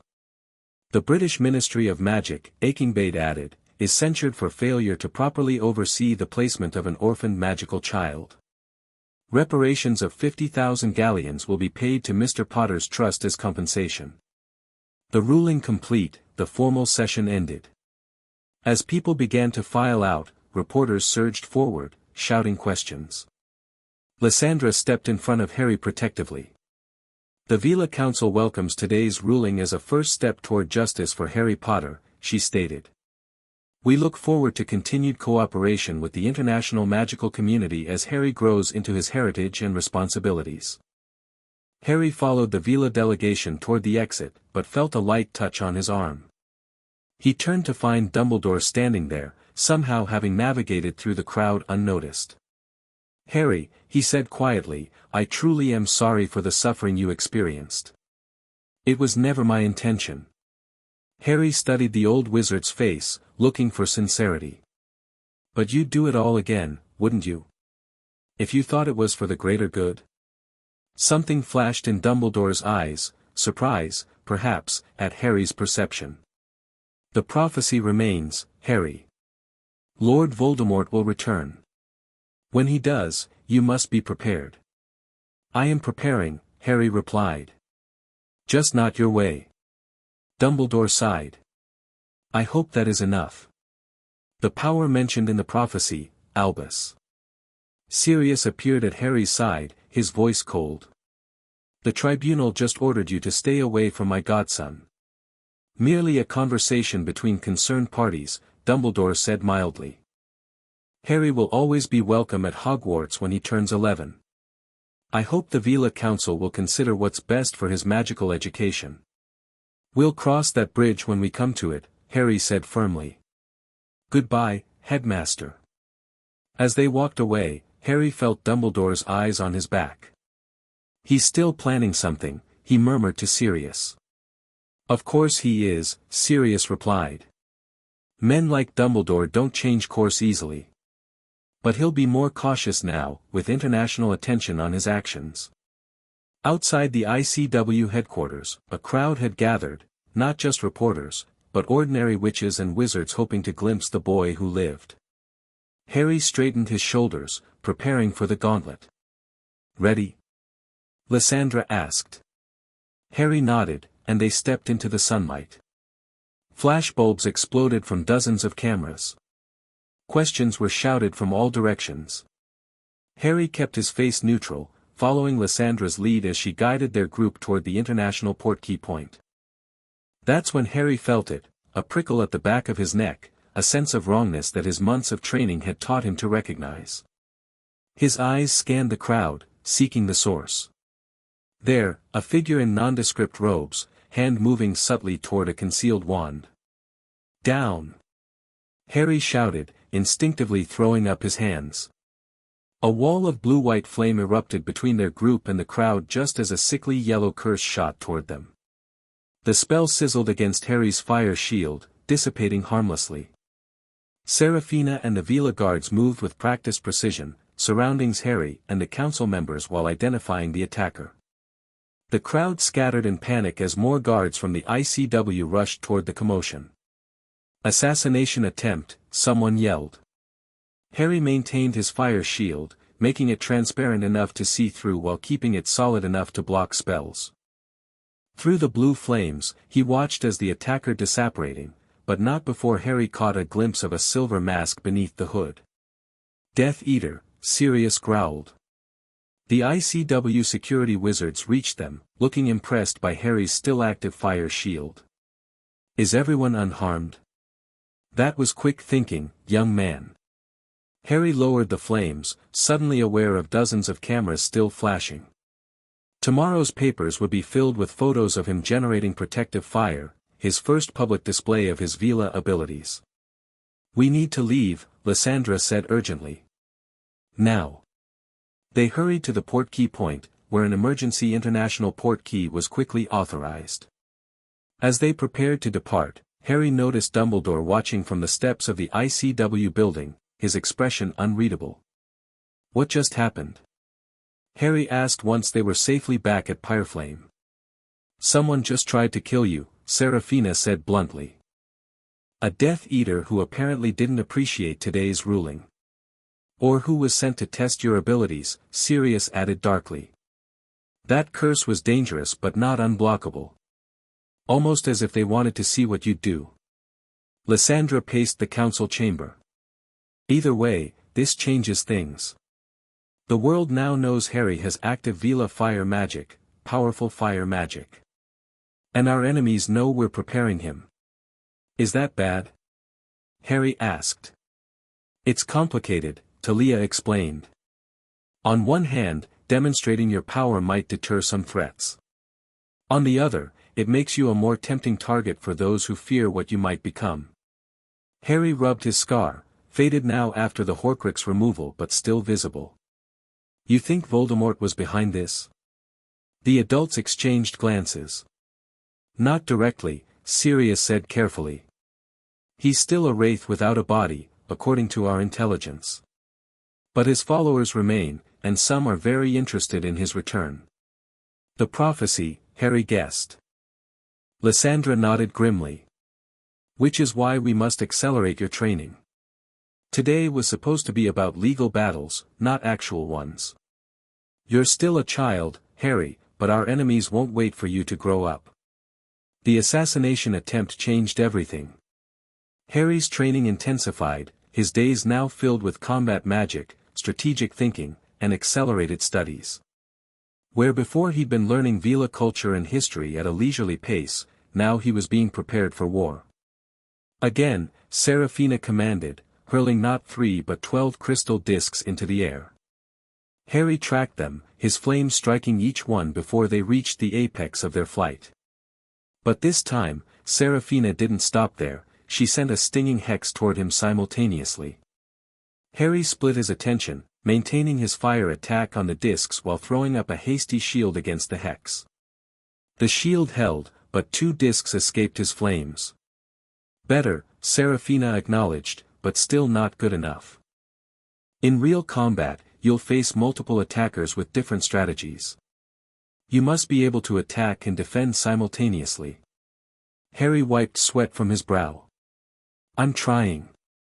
Trying gets you killed, Seraphina said bluntly. Only succeeding keeps you alive. 2 weeks after the ICW hearing, Harry had another visitor, Ragnarok, the goblin director who had attended the tribunal. Harry met him in Pyreflame's formal reception hall, with Lysandra and Sirius flanking him. Director Ragnarok, Harry greeted the goblin with the precise neck incline Talia had drilled into him, showing respect without subservience. Gringotts honors us with your presence. Ragnarok's sharp eyes assessed Harry. Your fire shield at Geneva impressed many, including the Goblin Nation. We do not often see wizard children with such instinctive protection magic. I'm not entirely wizard, Harry pointed out. Precisely why I'm here, Ragnarok replied, getting straight to business. The tribunal ordered Dumbledore to relinquish control of your assets. As your magical guardian, Black has authority over your trust vault. But the Potter family vaults and investments require special consideration. Because of my Veela heritage? Harry guessed. Ragnarok nodded. Gringotts has managed mixed heritage inheritances before, but royal Veela blood adds complications. Your grandmother negotiated specific terms when she married into the wizarding world. For the next hour, Harry listened as Ragnarok explained the intricacies of his inheritance, properties in multiple countries, investments in both magical and muggle businesses, artifacts dating back centuries, and political holdings he'd never known existed. The Potter family holds hereditary seats on the Wisengamot, the British Magical Educational Board, and the International Association of Magical Commerce, Ragnarok explained. Dumbledore has been voting those seats by proxy since your parents' deaths. Illegally, Sirius added darkly. Indeed, Ragnarok agreed. Which is why we propose a unique solution. He produced a thick stack of parchments. A dual authority trust. Black will manage wizarding assets as your magical guardian. The Veela Council will manage assets related to your Veela heritage. For matters affecting both worlds, joint approval will be required. Lysandra examined the documents. This is unprecedented. As is a human child with Veela royal blood becoming the boy who lived, Ragnarok pointed out. Unprecedented times call for unprecedented solutions. Harry looked at the complex legal language with mild panic. Do I need to understand all of this now? Ragnar's mouth twitched in what might have been a smile. Not immediately. But you should begin learning. Wealth is power, Mr. Potter. Know how to wield it. After Ragnar departed, Harry collapsed into a chair. I thought I was just Harry with some Veela blood. Now I'm finding out I practically own half of Wizarding Britain. Not quite half, Sirius said with a grin. Maybe just a quarter. Lysandra remained serious. This explains another reason Dumbledore was so invested in controlling you. Beyond the prophecy, you represent significant political and economic power in the wizarding world. Harry groaned. Great. More reasons for people to try to kill me or control me. Or ally with you, Lysandra countered. Which brings us to our next challenge. Now that your legal status is settled, we need to build your coalition. My what? Your supporters. Allies. Friends in strategic places, Lysandra explained. No ruler governs alone, especially one who bridges multiple magical worlds. I'm 7, Harry pointed out. Almost 8. Isn't it a bit early for political alliances? You're never too young to make friends, Sirius said. That's all this is, really, figuring out who your real friends are. Over the next month, Harry met with representatives from various magical communities. The goblins had already shown their support. Next came a delegation of centaurs from the Black Forest, who spoke in riddles about stars and destinies until Harry's head spun. The Mars crossing suggests conflict, but Venus ascendant promises new growth, the centaur elder told Harry cryptically. The stars have shifted since the false death of the serpent speaker. Right, Harry said, trying to look wise. Thank you for your insight. After the centaurs departed, Harry turned to Lysandra. Did any of that make sense to you? Centaurs see patterns we don't, she replied. What matters is that they came. They rarely involve themselves in the affairs of humans or even Veela. But why me? What do I offer them? Hope, Sirius said simply. You survived what should have been unsurvivable. You bridge worlds that rarely connect. You represent possibility. The Mare people sent a representative next, a translator who spoke for their queen, since merfolk couldn't survive long above water. They offered Harry a coral talisman that would allow him to breathe underwater. The Sea Queen sees greatness in your future, the translator told Harry. And wishes you to know her realm should you ever seek sanctuary. Most surprising was a visit from a house elf, not a delegation, but a single, nervous creature who popped into Harry's quarters one evening while he was studying. Harry Potter, sir, the elf squeaked, bowing so low his long nose touched the floor. Dobby has wanted to meet the great Harry Potter for so long. Harry nearly fell out of his chair. Who are you? How did you get past the wards? Dobby is house elf, sir. House elf magic different from wizard magic. Different from Veela magic too. The strange elf wrung his hands. Dobby comes with warning. Seraphina burst into the room, flames already forming at her fingertips. She stopped short at the sight of the house elf. How did you breach security? Please not punish Dobby. Dobby comes to help Harry Potter. The elf cowered. Harry stepped between Seraphina and the terrified elf. Let's hear him out. Dobby's warning proved valuable. His wizarding family, whom he couldn't name due to house elf bindings, was involved in a plot to return Voldemort to power. The details were vague, constrained by Dobby's magically enforced loyalty, but the information was enough to put the council on alert. Master has old-school diary, Dobby managed to convey through convoluted speech. Dark magic. Very dark. Says it will open chamber when the time comes. Chamber? Harry asked. What chamber? Dobby pulled his ears in distress. Dobby cannot say more. But Harry Potter must be careful. Dark Lord servants are planning. After Dobby departed, refusing Harry's offer of sanctuary due to his binding, Lysandra called an emergency council meeting. The house elf's warning aligns with our intelligence, Talia reported. Former Death Eaters are growing more active. The assassination attempt was likely just the beginning. We need to complete the full awakening ritual, Zara urged. Harry's powers are still developing naturally, but the ritual would accelerate the process. He's still young, Leora objected. The ritual is taxing even for adult Veela. He's already faced death once, Serafina countered. Better prepared than vulnerable. Harry listened to them debate his future, a familiar frustration building. Don't I get a say? He finally interrupted. The council members fell silent, turning to him with various expressions of surprise. Of course, Lysandra said carefully. What are your thoughts, Harry?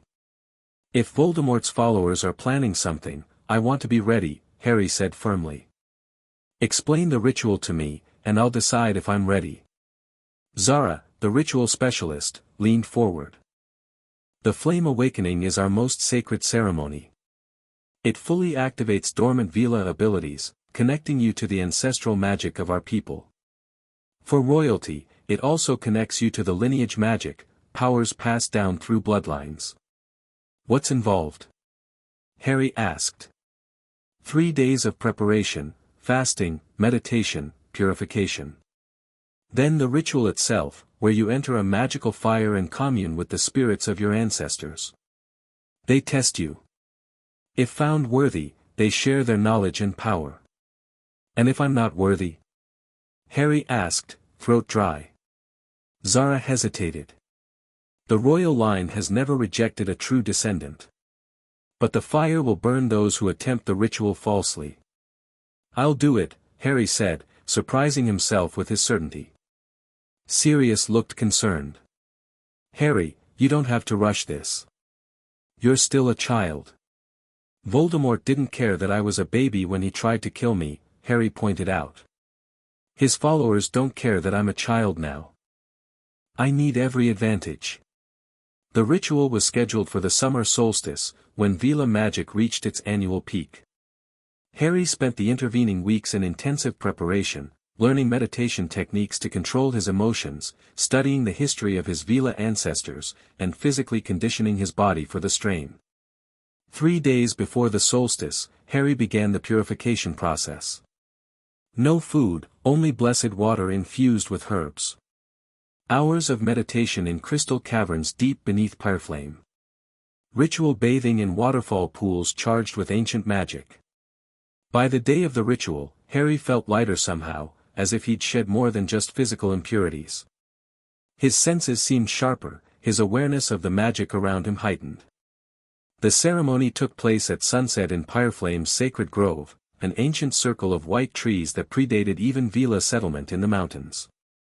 At the center stood a raised stone dais where ceremonial fires already burned in a circle. Harry approached wearing only a simple white shift, his feet bare against the warm stone.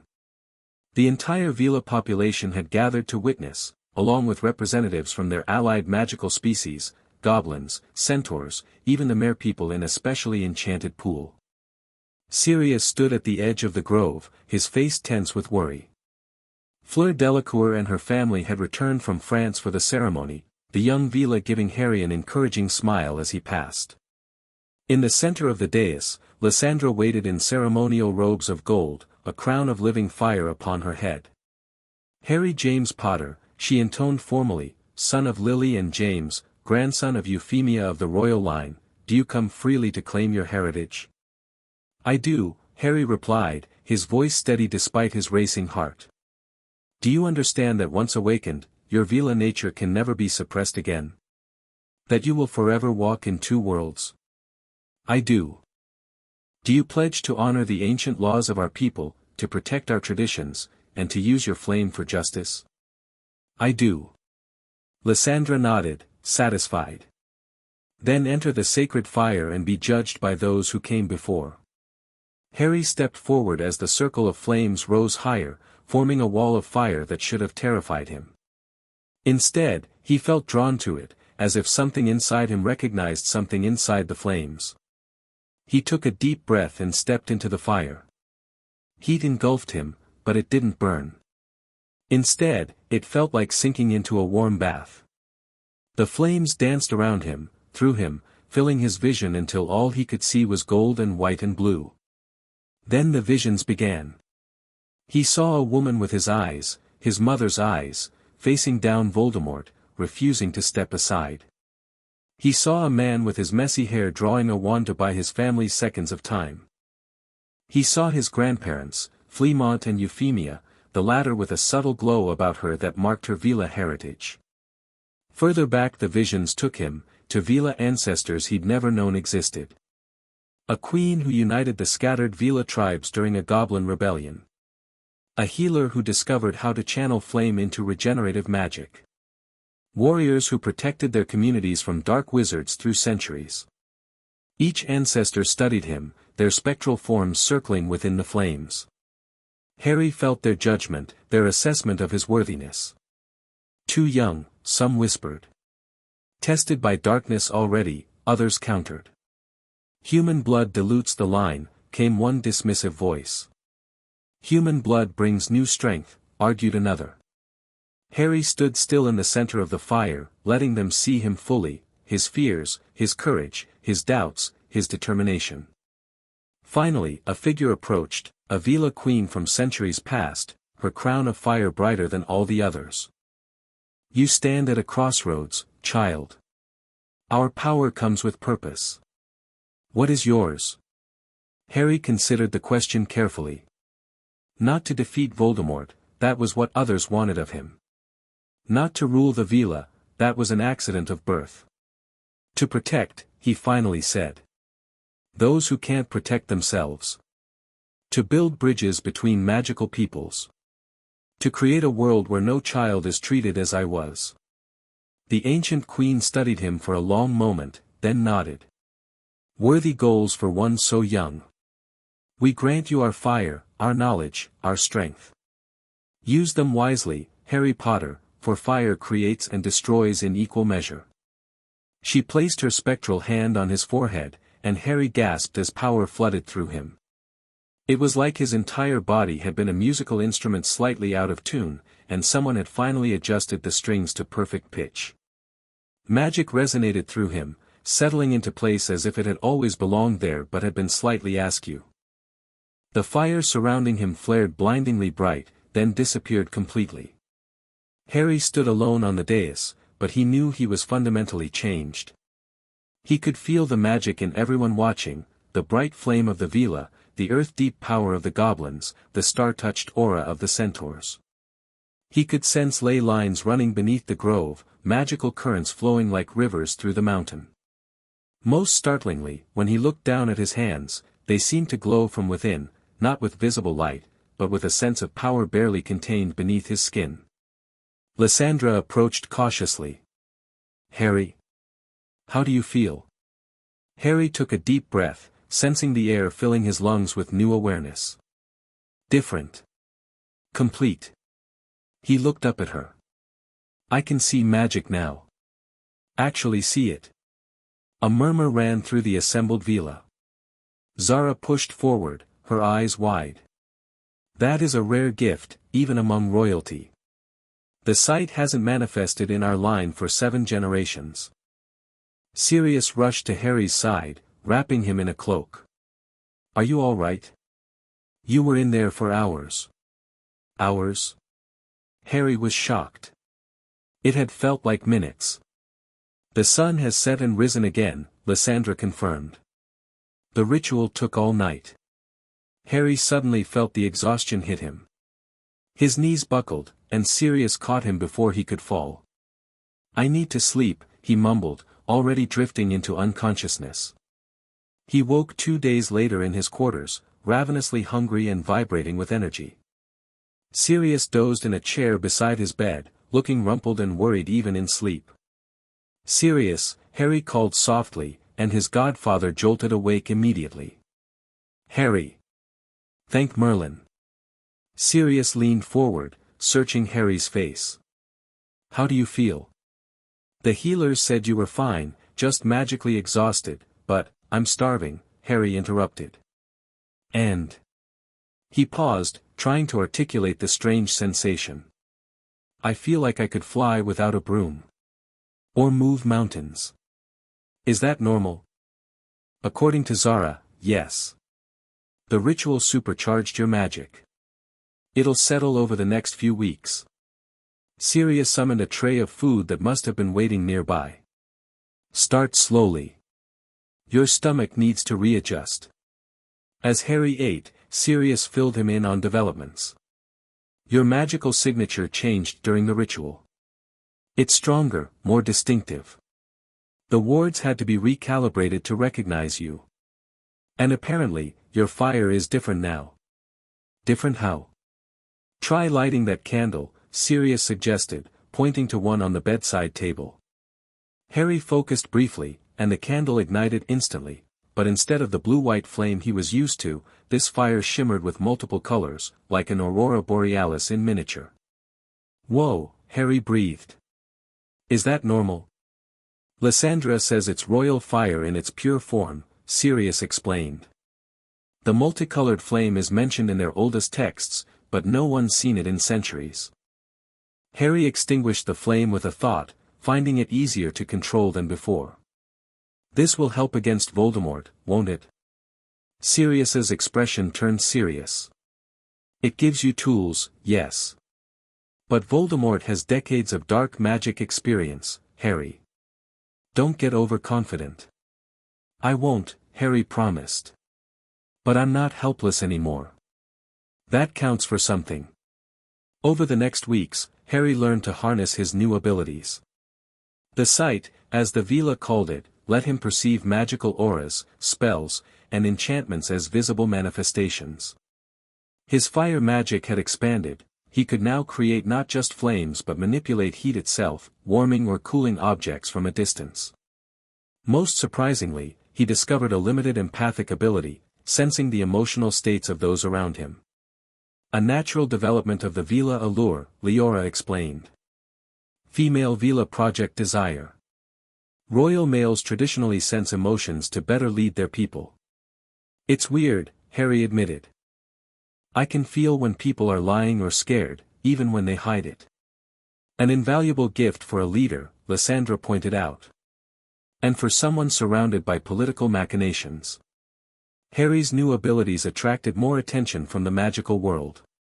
Delegations arrived weekly now, wizarding officials curious about the boy who lives development, representatives from magical creatures seeking alliances, even academics hoping to study the unprecedented combination of wizard and royal Veela magic. Most concerning was a letter that arrived from Hogwarts, not Harry's acceptance letter, which was still years away, but a personal note from Dumbledore. News of your awakening ritual has reached Britain, the headmaster wrote. While I respect the Veela traditions, I must caution against accelerating magical development too quickly. Some powers require emotional maturity to wield responsibly. When you return to Britain for your education, we will need to assess how these changes affect your magical core. He's still assuming I'll attend Hogwarts, Harry noted, showing the letter to Lysandra and Sirius. And that he'll have authority to assess me. Old habits die hard, Sirius said dryly. Dumbledore's been the ultimate authority in British magical education for decades. We haven't decided about your schooling yet, Lysandra reminded Harry. Beauxbatons has also extended an invitation. Or you could continue private education here. I want to go to Hogwarts, Harry said, surprising them both. My parents went there. Sirius went there. And he hesitated, that's where Voldemort will look for me eventually. Better to meet him on my terms than let him find me unprepared. Lysandra and Sirius exchanged concerned glances. That's still years away, Harry, Sirius said gently. But not as many as you think, Harry replied. The Centaur Elder told me the serpent returns when the youth enters the lion's den. I think that means Voldemort will make his move when I start at Hogwarts. Divination is imprecise, Lysandra cautioned. Maybe. But my instincts say he's waiting for me to return to Britain. Harry tapped Dumbledore's letter. And if I do, I want it to be on my terms, not Dumbledore's. The discussion of Harry's education led to a broader conversation about his future role in the wizarding world. Now that his legal status was settled and his magical training progressing rapidly, political considerations became more pressing. The Wizengamot seats alone give you significant influence, Talia explained during one strategy session. With the black votes that Sirius controls, you could swing many legislative decisions. I'm still a child, Harry pointed out. I can't actually vote yet. No, but you can begin establishing positions on key issues, Talia countered. Creature rights. Integration of Muggleborns. International cooperation.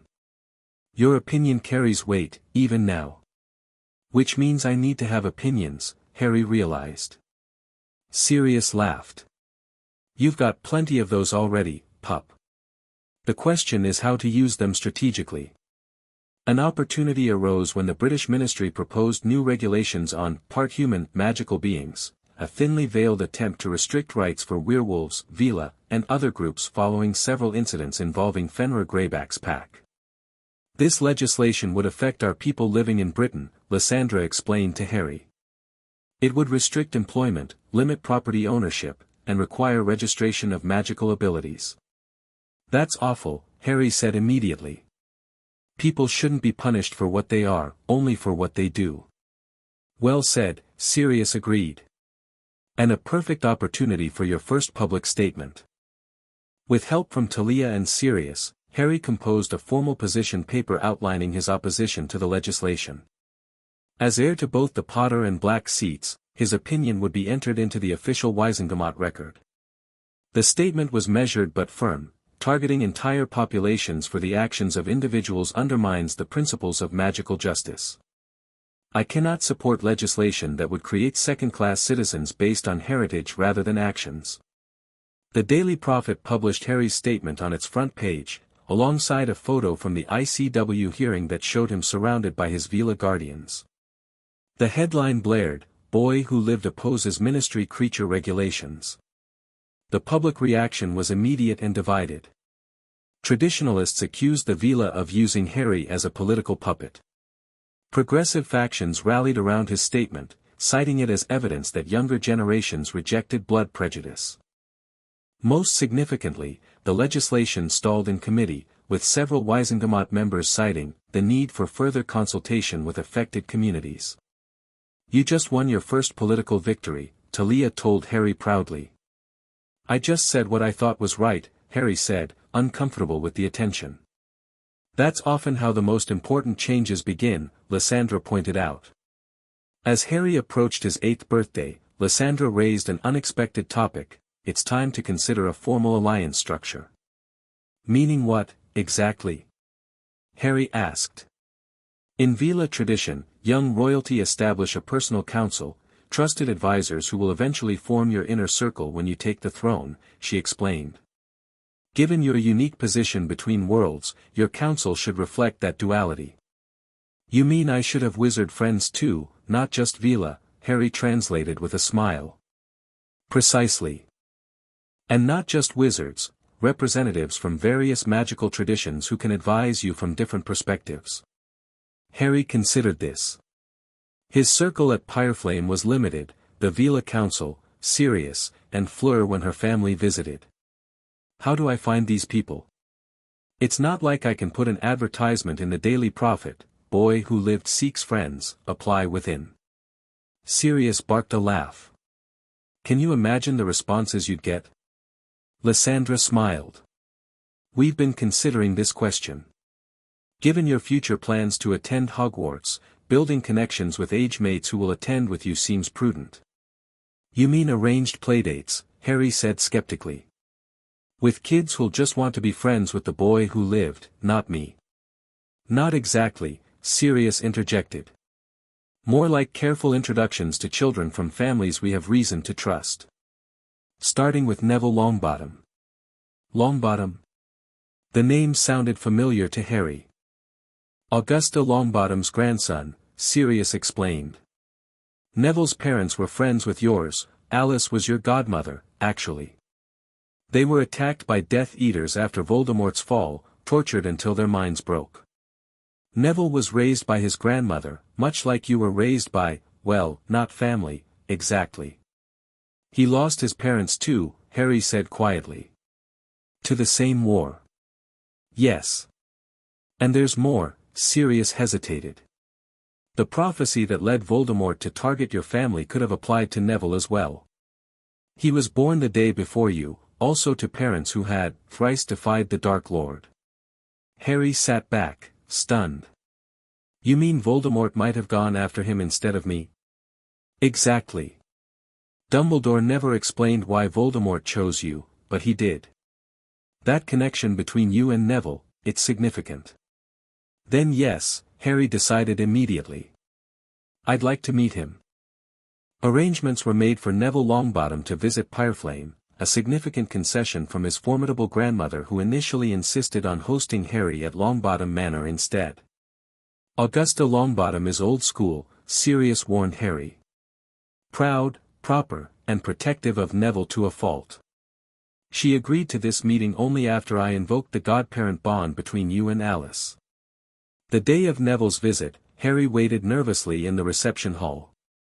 He'd never really had friends his own age, Dudley had seen to that at school, and Fleur was older and sometimes intimidatingly perfect. A tall, austere witch in formal robes and a vulture-topped hat emerged from the international flow, clutching the shoulder of a round-faced, nervous-looking boy. Mr. Potter, Augusta Longbottom said formally, looking around the Veela architecture with barely concealed skepticism. Allow me to present my grandson, Neville Francis Longbottom. Neville gave a wobbly bow. Pleased to meet you, Mr. Potter. Just Harry, please, Harry said quickly, stepping forward. And I'm really glad you came, Neville. Augusta's sharp eyes took in Harry's appearance, the subtle changes from the ritual, the confidence he now carried, so different from the malnourished boy who'd left Britain. You seem to be thriving among the Veela, Mr. Potter. I am, Harry confirmed. They're teaching me about my heritage. Both sides of it. Indeed. Augusta sniffed slightly. I understand your grandmother was Veela. A surprise to many of us who knew the Potters. Harry sensed disapproval beneath her polite tone.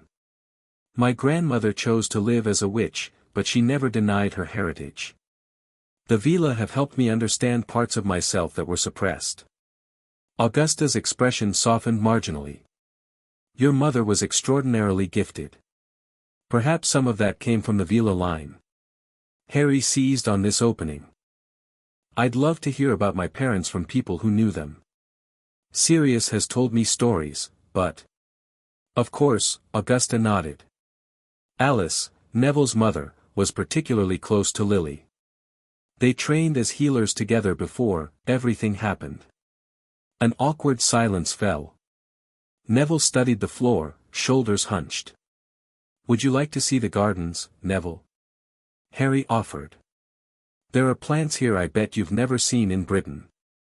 Neville looked up, genuine interest flashing across his face. Really? I like herbology. Then you'll love this, Harry said, glad to have found common ground. We have flowers that change color with your emotions and trees that grow crystallized sap. With Augusta's reluctant permission, the boys headed to the gardens while the adults remained behind to discuss matters of mutual concern. Away from his grandmother's watchful eye, Neville gradually relaxed.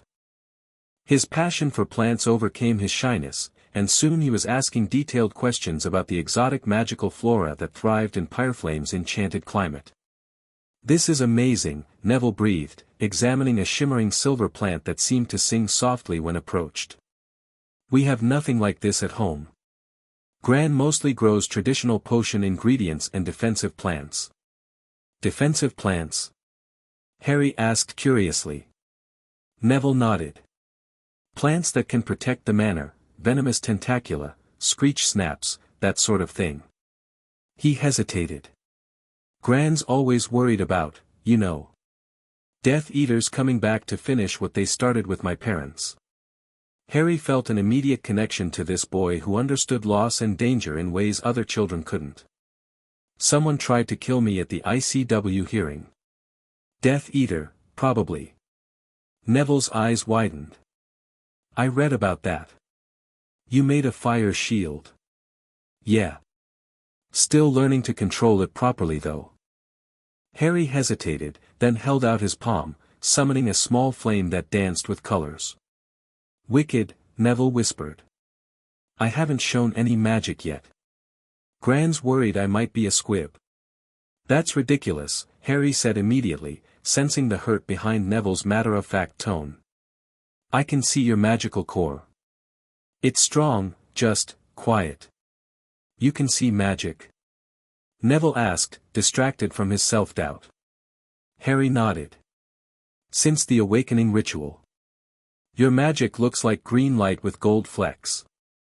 It's actually really bright, just contained. He frowned. Almost like it's been suppressed somehow.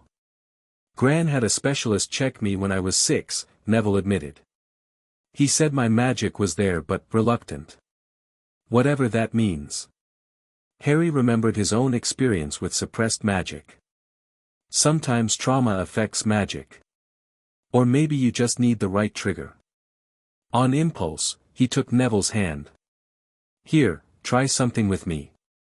He guided Neville to a patch of withered flowers that had been damaged by an unexpected frost. Focus on these flowers. Imagine them healthy again, full of life. Neville looked doubtful but closed his eyes in concentration. Nothing happened at first, but Harry could see Neville's magic stirring, reaching outward tentatively. Keep going, Harry encouraged. I can see it working. Sweat beaded on Neville's forehead. Then, slowly, the wilted stem straightened.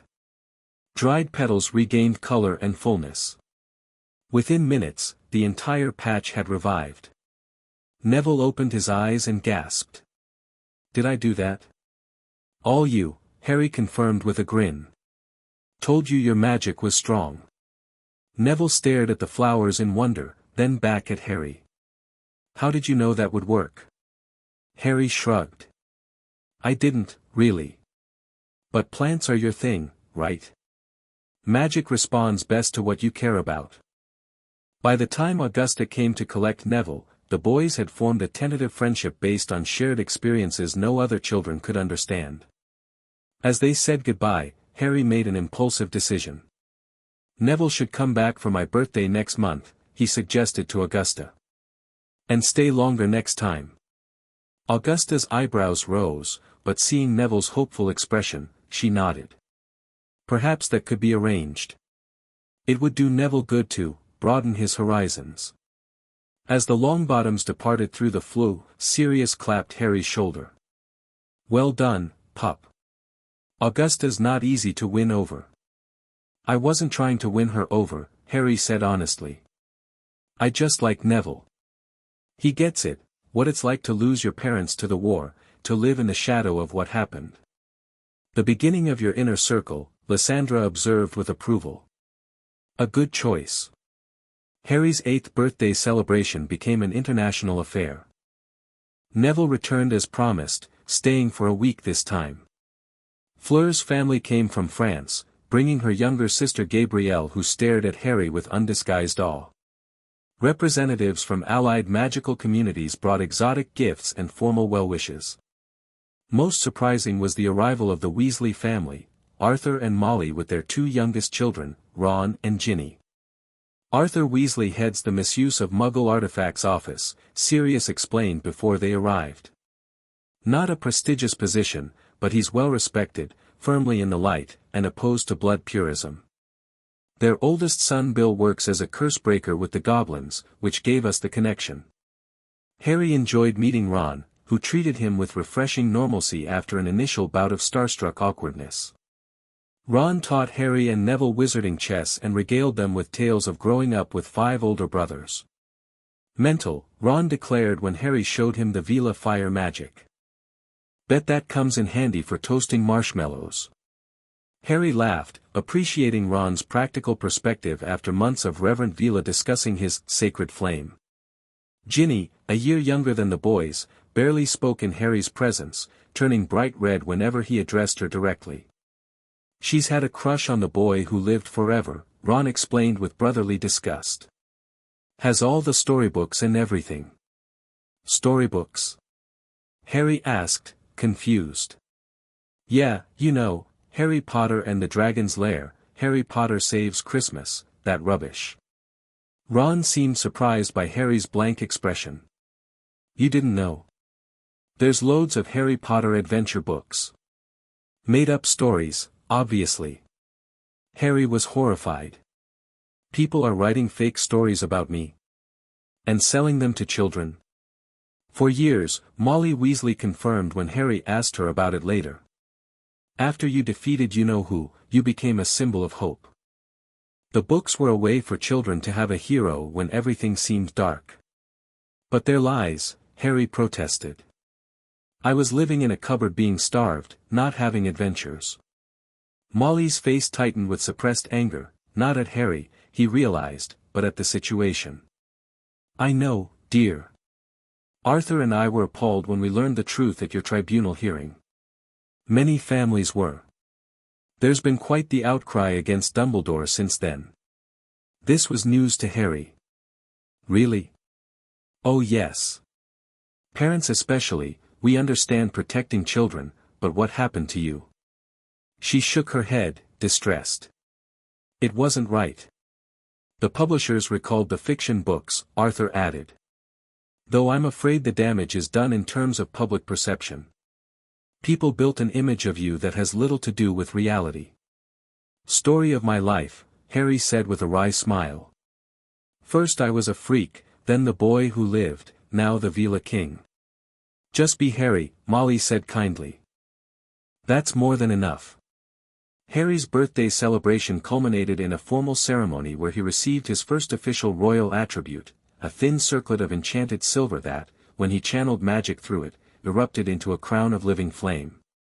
The fire crown is traditionally bestowed when a royal heir begins their official duties, Lysandra explained. It symbolizes both the responsibility of leadership and the protective nature of Veela fire. What official duties? Harry asked afterwards, carefully placing the circlet in its velvet-lined box. The time has come for you to participate more actively in council decisions, Lysandra said. You've proven your judgment is sound, and your perspective is valuable. Harry blinked, surprised. You want my opinion on Veela matters? Your opinion already influences international wizarding policy, Talia pointed out. Your statement on creature rights legislation changed the debate in Britain. Veela communities in 3 countries have requested your intervention in local disputes. Like it or not, you've become a political figure. I'm 8, Harry said weakly. An 8-year-old with more magical power than most adult wizards, Serafina countered. An 8-year-old who survived Voldemort, endured abuse, mastered royal fire, and formed alliances with multiple magical species. Age is just a number, Harry. Harry looked to Sirius for support, but his godfather simply shrugged. They're right, pup. You stopped being a normal child the night Voldemort came to Godric's Hollow. Better to embrace your influence and use it wisely than pretend it doesn't exist. Reluctantly, Harry began attending council sessions, where matters ranging from trade disputes to cultural preservation were debated. At first, he mostly listened, overwhelmed by the complexity of Veela politics. But gradually, he found his voice, offering perspectives that combined his wizard upbringing, his growing Veela knowledge, and his unique position between worlds. When a territorial dispute arose between a Veela settlement in Romania and a dragon reserve, Harry suggested a novel solution based on his conversations with Charlie Weasley, Ron's dragon keeper brother. The dragons avoid valleys with certain mineral compositions, Harry explained. If the Veela helped locate these deposits and the dragon keepers established new nesting sites there, both communities could expand without conflict. His proposal was adopted, establishing a precedent for cooperation rather than competition for territory. As summer turned to autumn, Harry received an unexpected visitor, Narcissa Malfoy, who had testified about Sirius's innocence but hadn't returned to Pyreflame since. My husband grows suspicious of my absences, she explained when Harry asked why she'd stayed away. And my son Draco asks difficult questions when I return with traces of Veela magic clinging to me. Draco doesn't know about your Veela blood? Harry asked, surprised. Narcissa's perfect features showed momentary strain. Lucius has raised him to believe in pure blood superiority. The knowledge that his mother carries creature blood would complicate his worldview. Harry frowned. He'll have to learn eventually. Indeed, Narcissa agreed. Which is partly why I've come. The political landscape in Britain is shifting. Your influence grows, while the traditional pureblood families lose ground. Lucius senses the change and seeks to position our family accordingly. Meaning what, exactly? Sirius asked suspiciously. Meaning, Narcissa said carefully, that I have permission to explore a possible alliance between House Malfoy and House Potter. Beginning with an introduction between Harry and Draco. Harry and Sirius exchanged skeptical glances. Your husband supported Voldemort, Harry pointed out. He claimed Imperius afterwards, but you doubt his conversion, Narcissa finished. Wisely so. Lucius serves Lucius's interests above all. Currently, those interests include ensuring our family stands with the ascendant power in magical Britain. Which he thinks is Harry, Sirius translated flatly. Precisely. Narcissa's eyes met Harry's directly. I make no excuses for my husband's choices. But my son deserves a chance to form his own alliances, his own beliefs. Meeting you would challenge everything he's been taught about Potter, about Veela, about power itself. Harry considered the request. What about the diary Dobby mentioned? The dark artifact your husband has? Narcissa's composure faltered slightly. I've been unable to locate it. Lucius maintains several hidden vaults even I cannot access. So you're asking Harry to befriend the son of an active Voldemort supporter who's planning something dangerous with dark magic, Sirius summarized incredulously. I'm asking for an opportunity to influence the next generation, Narcissa countered. Draco admires his father, but he's still young enough to question. Meeting a powerful half-blood with Veela heritage who holds more political influence than any pure-blood heir, it would shake his foundations. Harry thought about it. I'll meet him.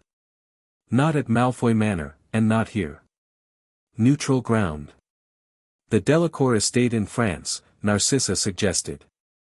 My Veela heritage is recognized there, and the Delacours are respected by both magical communities. Arrangements were made for a carefully orchestrated meeting during the winter holidays. Before that could happen, however, Harry faced his first serious political challenge as heir to the Veela throne. A proposal came before the council to restrict contact with the wizarding world in response to increasingly hostile legislation in Eastern Europe. Several Veela settlements had been forced to relocate after local magical governments classified them as dangerous magical beings, subject to strict regulation. Isolation has protected us before, argued an elder Veela named Isolde.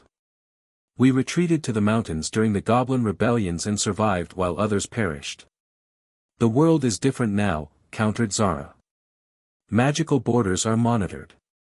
Technology encroaches on unplottable land. We cannot simply disappear.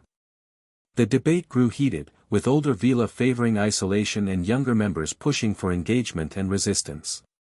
All eyes turned to Harry when Lysandra asked for his view. Retreating only delays the problem, Harry said after careful consideration. Wizards fear what they don't understand. The Veela have stayed separate, mysterious, which feeds that fear. Instead of withdrawing further, we should be forming alliances, educating the next generation, changing perceptions. Easy for a wizard-raised child to say, Isolde responded sharply. You have not faced centuries of persecution. No, Harry acknowledged. But I've faced my own kind of persecution. The Dursleys feared my magic, so they tried to stamp it out. It didn't work. Fear never does. He straightened in his chair. The Veela have something wizards need, fire magic that can counter dark arts no other magic touches. I saw it when they removed the Horcrux from my scar. That's leverage.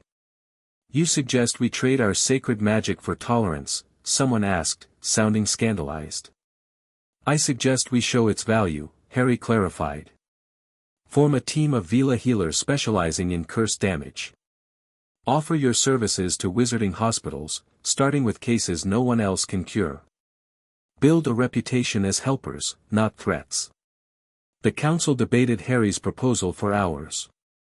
Eventually, a compromise emerged. A small delegation of Veela healers would establish a specialized ward at a Swiss magical hospital, demonstrating their unique abilities while building goodwill. A diplomatic solution, Lysandra told Harry afterward. You're learning. I just thought about what I'd want if I were afraid of something, Harry admitted. Hiding it makes it scarier. Understanding it helps. The Veela Healing Initiative proved surprisingly successful. Within months, wizards from across Europe sought treatment for curses that conventional magic couldn't touch.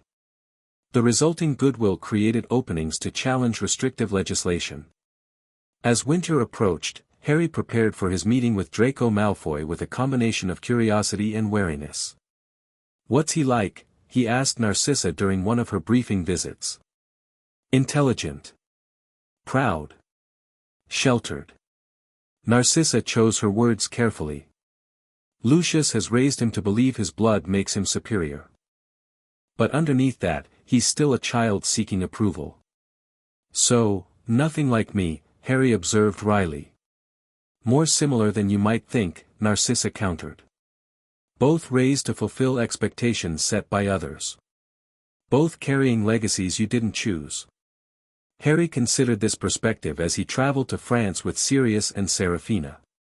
The Delacour estate sprawled across a sunlit hillside in southern France, elegant yet less formal than Pyreflame's ancient architecture. Fleur greeted them warmly, kissing Harry on both cheeks in the French manner. The Malfoys arrived an hour ago. The younger one seems nervous. Terrified of meeting a half-blood who outranks him socially, Sirius muttered. Good for him. The formal introduction took place in the Delacour's sunlit conservatory. Draco Malfoy stood rigidly beside his mother, his white blonde hair slicked back, his pointed face set in what Harry recognized as practiced aristocratic indifference. Herr Potter, Draco said stiffly, executing a perfect formal bow. House Malfoy extends greetings and friendship. Harry had been coached by Talia on the proper response, but deliberately set it aside. Just Harry is fine, he said, extending his hand instead of bowing back. Nice to meet you, Draco. Confusion flickered across Draco's face at this breach of protocol, but he shook Harry's hand after a moment's hesitation. Perhaps we could show the boys the magical maze. Fleur suggested diplomatically. It's been recently redesigned. The adults agreed, and soon Harry, Draco, and Fleur were walking through the Delacour gardens toward an elaborate hedge maze. Is it true you can create fire without a wand? Draco asked abruptly, breaking the awkward silence. Yes, Harry confirmed, summoning a small flame to his palm as demonstration. Draco's eyes widened despite his obvious attempt to appear unimpressed. Father says wandless magic is the mark of a truly powerful wizard. He can only do simple summoning spells without his wand. Harry extinguished the flame. It's not exactly wizard magic. It's Veela fire. But you're not a Veela, Draco said, frowning. Veela are women. Usually, yes, Harry agreed. But the royal bloodline manifests in both males and females. My grandmother was Veela royalty. So you're not a pure-blood wizard, Draco stated, sounding confused rather than accusatory. No. Half-blood with Veela heritage. Harry watched Draco process this. Does that bother you? Draco hesitated. Father says blood purity is everything. But Mother says magic recognizes power, not just lineage. He glanced at Harry's hand where the flame had been. And you're definitely powerful. Your mother is very wise, Fleur interjected smoothly. The strongest magic often comes from mixed heritage. New combinations create new possibilities. As they navigated the maze, which shifted and changed as they walked, presenting minor magical challenges. Harry observed Draco carefully. Beneath the practiced arrogance, he glimpsed a boy desperate to prove himself, to live up to expectations he hadn't chosen. When Draco successfully solved a riddle posed by an animated stone sphinx, his face lit up with genuine pride before he quickly composed himself, as if showing too much emotion was improper. "Well done," Harry said sincerely. Draco looked surprised at the praise. "It was an easy riddle." "Still solved it before I could," Harry pointed out. By the time they reached the center of the maze, Draco had relaxed somewhat. They sat on stone benches surrounding a fountain where miniature water dragons swooped and dived. "What's it like?" Draco asked suddenly. "Living with Veela." "Different," Harry admitted. "They're more emotional than wizards. They don't hide what they feel. And they treat magic as something alive, not just a tool." "And they made you their king," Draco said, a hint of envy in his voice. "King in training," Harry corrected. "It's more responsibility than privilege, honestly." Draco looked skeptical. "You have an entire magical race ready to follow your orders. Seems like a good deal to me." "It's not about giving orders," Harry tried to explain. "It's about protecting people, representing them, making decisions that affect their lives. It's..." He searched for words Draco might understand. "It's like being responsible for everyone in Slytherin House, not just getting to tell them what to do." Draco considered this. "I suppose leadership does require responsibility. Father says a Malfoy must consider how his actions reflect on our name." "Exactly," Harry nodded. "Except imagine if your family was thousands of people across multiple countries." "Still sounds better than being famous for something you don't even remember," Draco observed shrewdly. Harry blinked, surprised by Draco's perception. "Yeah, it is. At least I earned this position, even if it's just by having the right blood." "We have that in common, then," Draco said. "Living up to expectations because of our bloodlines." The boys found unexpected common ground in this shared experience of heritage as burden. By the time they returned to the adults, they had established a cautious rapport based on mutual recognition, if not quite friendship. "Perhaps Draco could visit Pyreflame sometime," Harry suggested as they prepared to leave. "There's a potions laboratory there I think he'd find interesting." Narcissa looked pleased by this development, while Sirius seemed torn between suspicion and reluctant approval of Harry's diplomatic efforts. "You handled that well," Sirius told Harry later as they returned to Pyreflame. "Keeping potential enemies close can be smart strategy." "He's not an enemy," Harry objected. "He's just a kid whose father has filled his head with pure-blood nonsense. He could be an ally eventually." "Your compassion does you credit," Seraphina said, "but remember that the Malfoy Patriarch serves the Dark Lord. The son may follow the father's path. Or he might choose differently if shown another way," Harry countered. "Like his mother did." As the new year began, Harry continued his magical training while expanding his diplomatic efforts. Neville visited regularly, his confidence growing with each stay at Pyreflame. Ron Weasley joined them during school holidays, bringing news from Wizarding Britain where Harry's influence continued to grow despite, or perhaps because of, his absence. "Mum says half the Wisengamot is trying to curry favor with the Veela Council now," Ron reported during an Easter visit. "Dad got promoted because his department proposed creature-friendly regulations that the Veela approved of." "I didn't have anything to do with that," Harry protested. "Doesn't matter," Ron shrugged. "Everyone thinks you did. Perception is power, or so Percy keeps saying." The political landscape shifted further when the Veela Healing Initiative saved the daughter of a prominent pure-blood family from a centuries-old family curse. Overnight, attitudes toward creatures softened among traditionally conservative factions. "You've accomplished more from a mountain sanctuary than most wizard politicians manage in their entire careers," Talia told Harry with amusement. "Imagine what you'll do when you actually try to change the world." Harry's diplomatic efforts culminated in a formal treaty between the Veela Queendom and the Goblin Nation, the first such agreement in over 3 centuries. Though Lysandra handled the complex negotiations, the goblins insisted on Harry's presence at the signing ceremony. "The young flame brings change," Ragnarok declared during the ceremony. The goblin nation recognizes this and positions itself accordingly. Afterward, Ragnarok spoke to Harry privately. "You've upset the expected order, Potter. Some fear this. Others, like myself, see opportunity." "I'm just trying to build bridges," Harry said honestly. "Bridges can be crossed in either direction," Ragnarok pointed out. "Remember that when you return to Britain. Many will seek to control what you've built."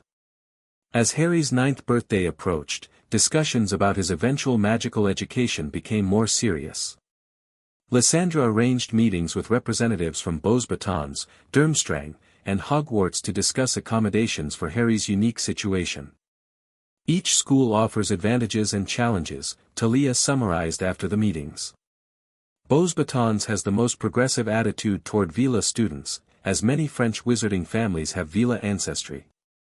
Durmstrang offers the most comprehensive magical training, including arts restricted in Britain. Hogwarts provides the strongest connection to your parents' legacy and British political position. Plus, Voldemort will expect me at Hogwarts," Harry added quietly. "If the Centaur prophecy is right, that's where the confrontation will happen." "You don't have to make this decision based on facing Voldemort," Sirius objected. "That's not your responsibility." "Maybe not," Harry agreed. "But I'm not hiding from him either." In the end, Harry chose Hogwarts, with conditions. Veela guards would be permitted on the grounds. His Veela training would continue alongside regular wizarding education. Most importantly, he would retain the right to leave the school if Dumbledore interfered with his independence. 2 more years, Lysandra said after the decision was made. 2 more years to prepare you for whatever awaits in Britain." Harry nodded, feeling both dread and determination. He had come far from the abused child in the cupboard, had gained family, knowledge, power, and purpose. Whatever challenges lay ahead, he would face them not as a victim or a pawn, but as himself, Harry Potter, wizard and Veela, shaped by both worlds but controlled by neither. Chapter 3, Crown of Flames. Harry crouched on a jutting rock ledge half a mile above Pyreflame, watching the sunrise paint the mountains gold. At almost 10 years old, he barely resembled the malnourished child who had arrived at the sanctuary 3 years earlier. His once skinny frame had filled out with lean muscle from combat training.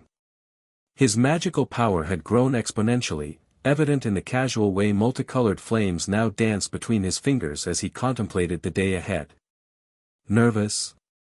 Sirius asked, climbing up to join him on the ledge. Harry extinguished the flames with a thought. "A little. The first trial starts today." 3 trials before your coronation," Sirius nodded. "Very dramatic, these Veela. Says the man who turned the entire Great Hall at Hogwarts into a swamp for his graduation prank," Harry countered with a grin. "Fair point." Sirius settled beside his godson. "So what's this first trial about?" Seraphina's been irritatingly vague.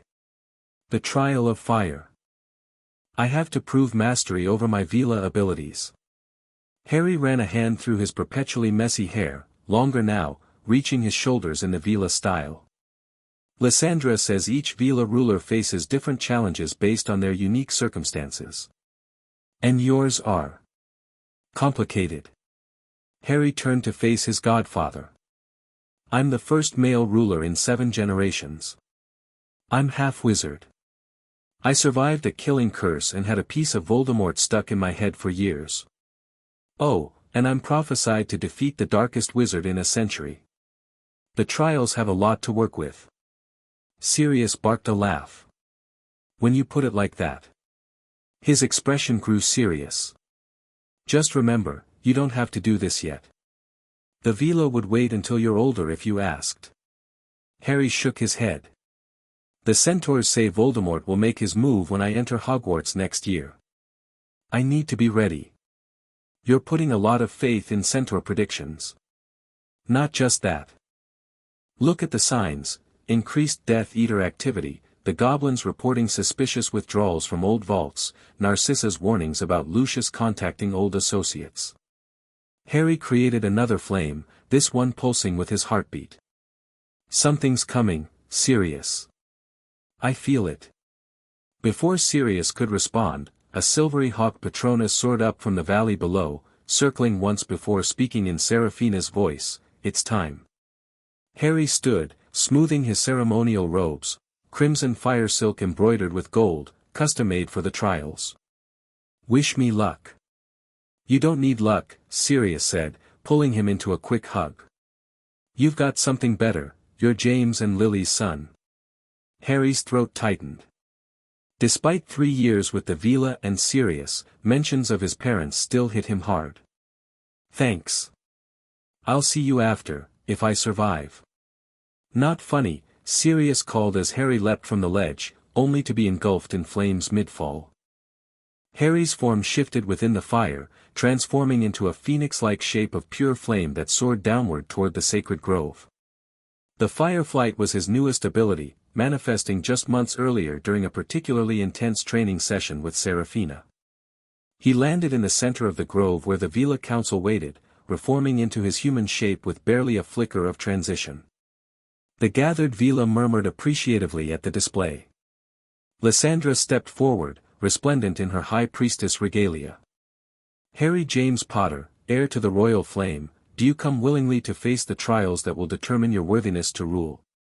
"I do," Harry replied, his voice steady despite the butterflies in his stomach. 3 trials await you, fire, wisdom, and soul. Complete them all, and the crown of flames shall be yours by right and merit."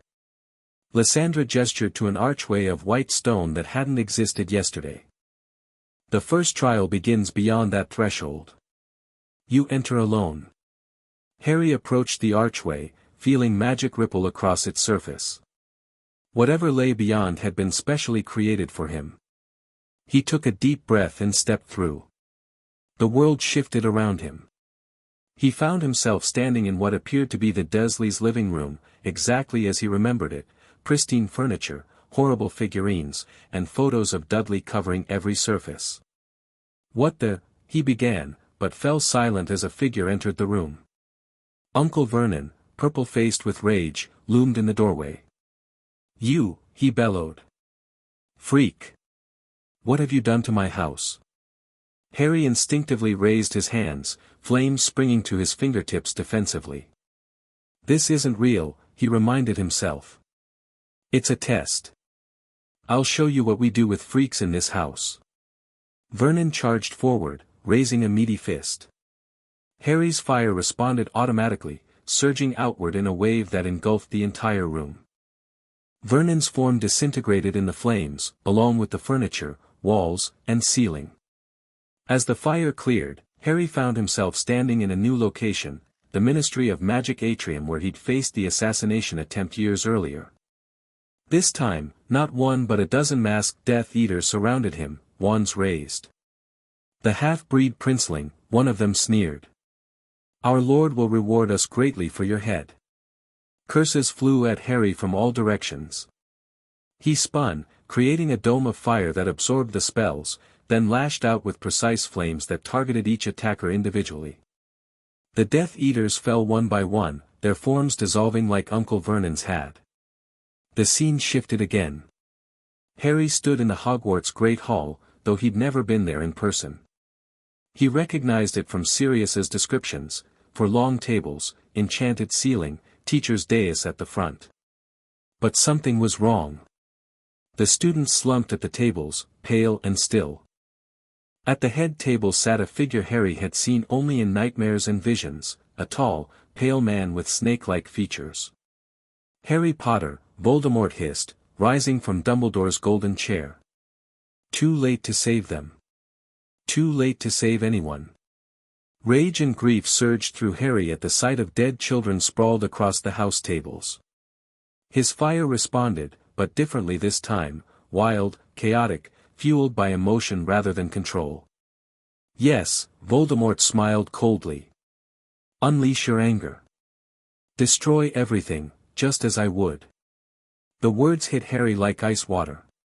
This was the test, not defeating enemies, but controlling his power. He closed his eyes briefly, centering himself the way Leora had taught him during emotion management sessions. When he opened his eyes, he extinguished his external flames completely. Instead, he reached deeper, to the pure core of his Veela fire, not destructive but restorative. "You're wrong," Harry told the false Voldemort. "Fire doesn't just destroy." He knelt, placing his palms on the stone floor. Multicolored flames spread outward, but these didn't burn. They flowed like water across the floor, up the walls, along the tables. Wherever they touched, color returned, to the hall, to the students, to the world itself. The students stirred, sitting up in confusion. The illusion of Voldemort hissed in fury, backing away from the approaching flames. "Impossible," he snarled. "The fire only destroys." "Not my fire," Harry answered, standing tall as his healing flames reached the dais. "Mine protects. Mine restores. Mine creates." The Voldemort figure screamed as the flames engulfed him, not in pain, but in disbelief. His form dissolved, and with it, the entire illusion of Hogwarts. Harry found himself back in the sacred grove, facing the Veela Council. Sweat drenched his robes, and his legs trembled with fatigue. Lysandra approached, her expression unreadable.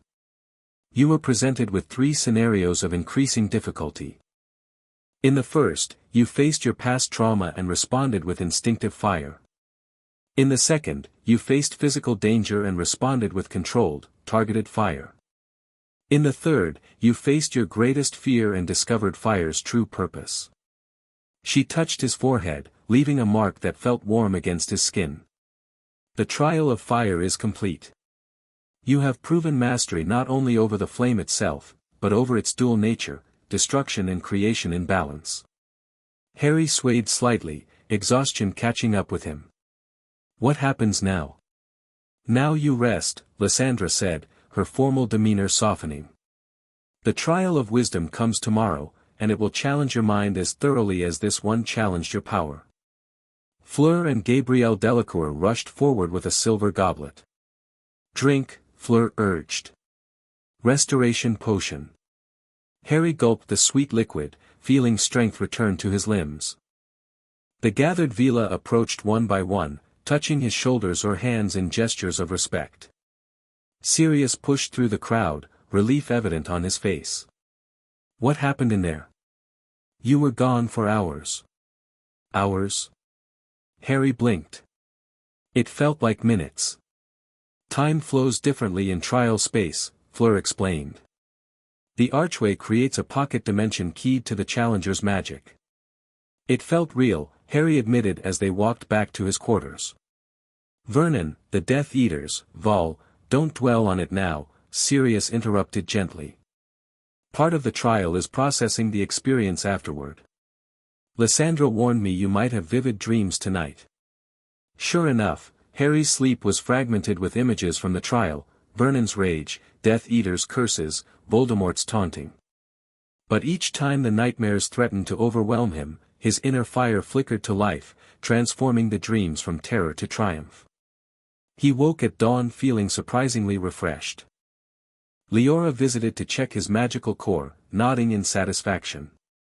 "Strong recovery. The fire responds to you even in sleep. Is that normal?" Harry asked. "Nothing about you is normal," Leora replied with a smile. "But it's a good sign for the trials ahead." The trial of wisdom began after midday.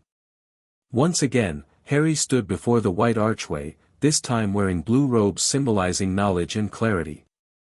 "The second trial tests not your power, but your judgment," Lysandra explained. "A ruler must make difficult decisions with incomplete information. Your choices will have consequences." This time, Harry entered the archway with more confidence, though anxiety still fluttered in his stomach. He emerged in a formal council chamber he recognized from diplomatic meetings at the ICW. Representatives from various magical communities sat around a massive table, goblins, centaurs, merepeople, wizards, and Veela. King Potter, a goblin delegate addressed him. We face crisis. 3 children, a wizard, a Veela, and a goblin, have been kidnapped by extremists. They demand one child be sacrificed or all 3 will die. We must choose. Harry stared in horror. That's not a choice I can make. No child should be sacrificed. Noble sentiments, a wizard representative scoffed. But impractical. We have 12 hours to decide, or all 3 die. That is certain. The council erupted in arguments, each faction predictably advocating to save their own child. Harry listened, growing increasingly disturbed by their willingness to sacrifice someone else's child. Stop, he finally commanded, his voice cutting through the noise. This is exactly what the kidnappers want, to divide us against each other. Fine words, the goblin sneered. But what solution do you offer? Harry thought carefully. We combine our resources. Veela fire can track blood relatives over vast distances. Goblin warders can breach magical defenses. Wizard aurors can provide combat support.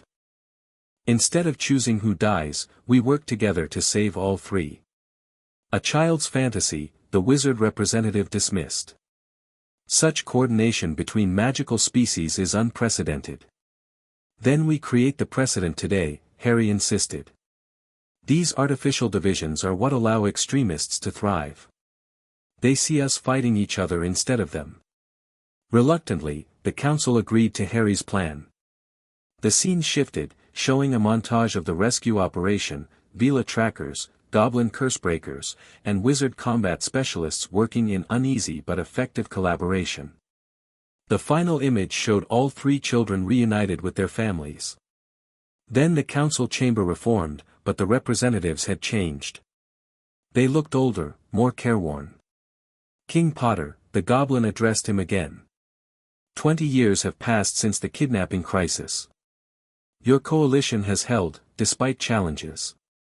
Today we face a greater threat, the Veela representative continued.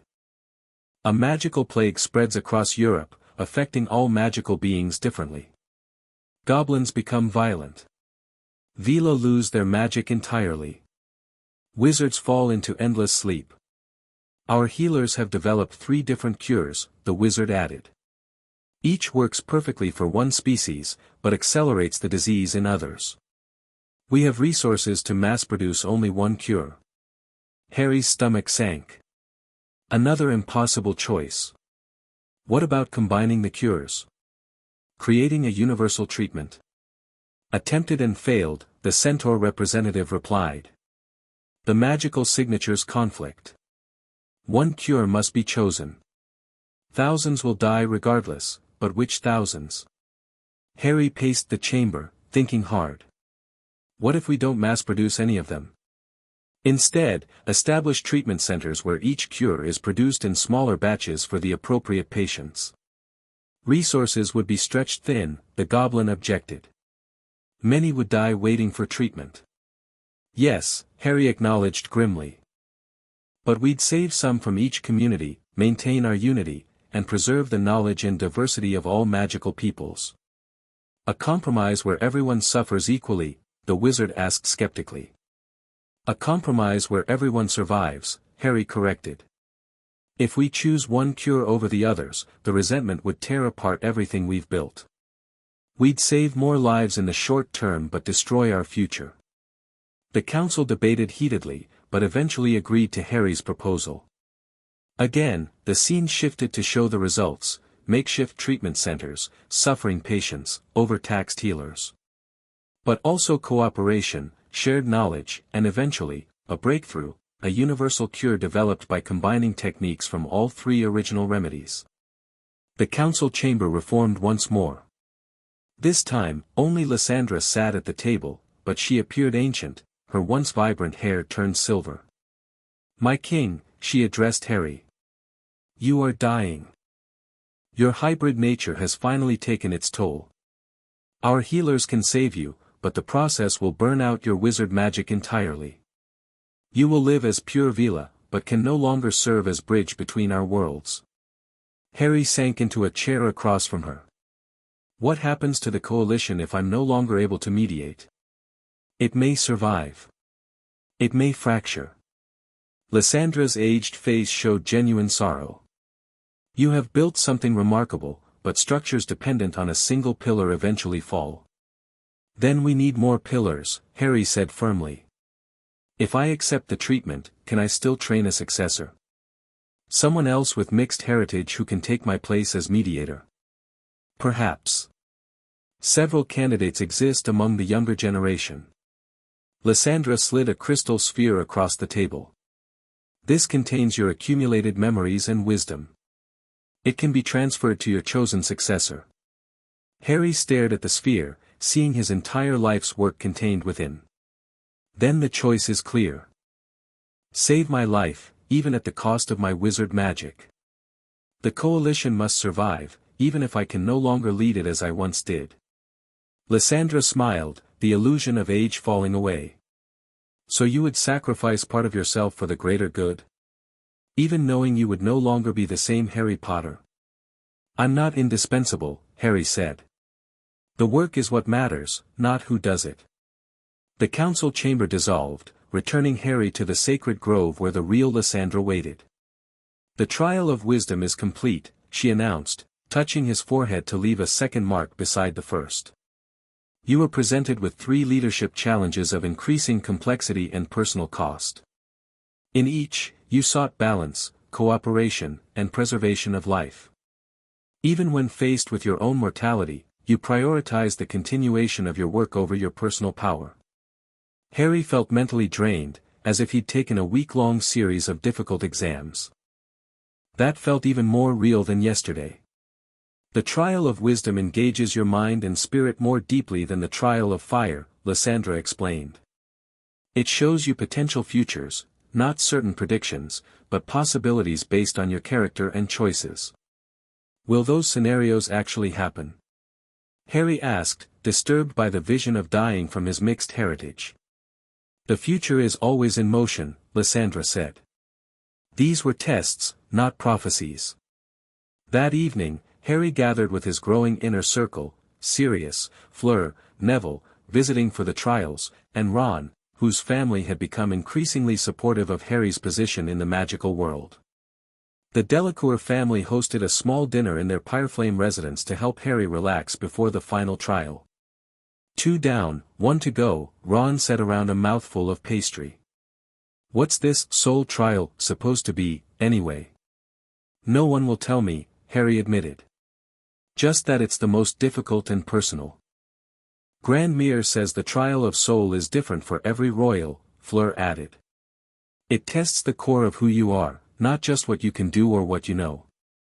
Neville, who had grown from the timid boy Harry first met into a confident young wizard, looked worried. Is it dangerous? All the trials have risk, Harry said. But I trust the Veela Council. They're not trying to hurt me, just to prove I'm ready for the responsibility. Ready or not, you're still a kid, Sirius pointed out. We all are. Well, except me, and I'm barely an adult. That drew laughs from the group. Despite years in Azkaban, Sirius maintained his youthful energy and mischievous spirit, though now tempered with protective fierceness toward Harry. Speaking of adults, Harry said, turning to Ron, any news from your dad about that break-in at Gringotts? Ron nodded, lowering his voice despite the privacy wards around the Delacour residence. Dad says it was Vault 713. Nothing was stolen because Dumbledore had emptied it that same day. Very hush-hush. Interesting timing, Sirius murmured. What was in the vault? No idea, Ron shrugged. But Dad overheard something about Hogwarts being the safest place for whatever it was. Hogwarts under Dumbledore's direct control, Harry noted. Convenient. Their discussion turned to Harry's upcoming entrance to Hogwarts. After nearly 3 years away from Britain, his return would cause a sensation regardless of the circumstances. Gran says the Board of Governors had to create entirely new accommodation policies, Neville reported. No one expected the boy who lived to arrive with Veela guards and special training requirements. Plus immunity from certain school rules, Ron added with a hint of envy. Fred and George would kill for that. It's not immunity, Harry corrected. Just recognition that I have additional responsibilities beyond being a student. Like running a magical nation. Fleur teased gently. Like maintaining diplomatic relations, Harry countered, though he grinned at her teasing. His relationship with Fleur had evolved over the years from awkward acquaintances to close friends. At 13, she had blossomed into a stunning young woman whose Veela heritage drew attention wherever she went. Will you really bring that crown thing to school? Ron asked. The fire one? The fire crown stays here, Harry explained. It's too powerful and culturally significant to risk at Hogwarts. I'll have a simpler circlet for formal occasions. Their conversation continued late into the evening, providing a welcome distraction from Harry's anxiety about the final trial. When he finally returned to his quarters, he found a visitor waiting, Narcissa Malfoy, who had become an increasingly important ally over the years. I apologize for the late intrusion, she said, rising gracefully from a chair by the window. I have news that couldn't wait until morning. Harry motioned for her to sit back down. Is it about Lucius? Yes. Narcissa's perfect features showed rare strain. He's made contact with others who bear the dark mark. They believe their master is seeking a way to return. We've suspected as much, Harry nodded. Do they have specific plans? Something at Hogwarts. Lucius mentioned a diary that was supposed to be planted this year but will wait until you arrive. Narcissa hesitated. And another matter, an object hidden at the school. Something their master wants desperately. The contents of Vault 713, Harry guessed. Ron just told me about the break-in. Possibly. Lucius doesn't know exactly what it is, just that the Dark Lord has sent someone to retrieve it. Narcissa's hands twisted in her lap, her only visible sign of distress. Harry, I've made a difficult decision. When you complete your trials, I intend to publicly acknowledge my Veela heritage and seek sanctuary for myself and Draco. Harry stared at her in surprise. That's a huge risk. Lucius will retaliate. I know. But the Dark Lord's return grows more certain by the day. When it happens, Lucius will expect his son to follow him into service. Narcissa's eyes flashed with uncharacteristic emotion. I will not lose Draco to that monster. Not when he finally shows signs of questioning his father's beliefs. The tentative friendship between Harry and Draco had developed slowly through carefully arranged meetings over the years. While they weren't close, they had established a cautious mutual respect. The Veela Council will protect you both, Harry assured her. And I'll make sure Draco understands he has choices. Thank you. Narcissa rose to leave. One more thing, be especially careful in your final trial tomorrow.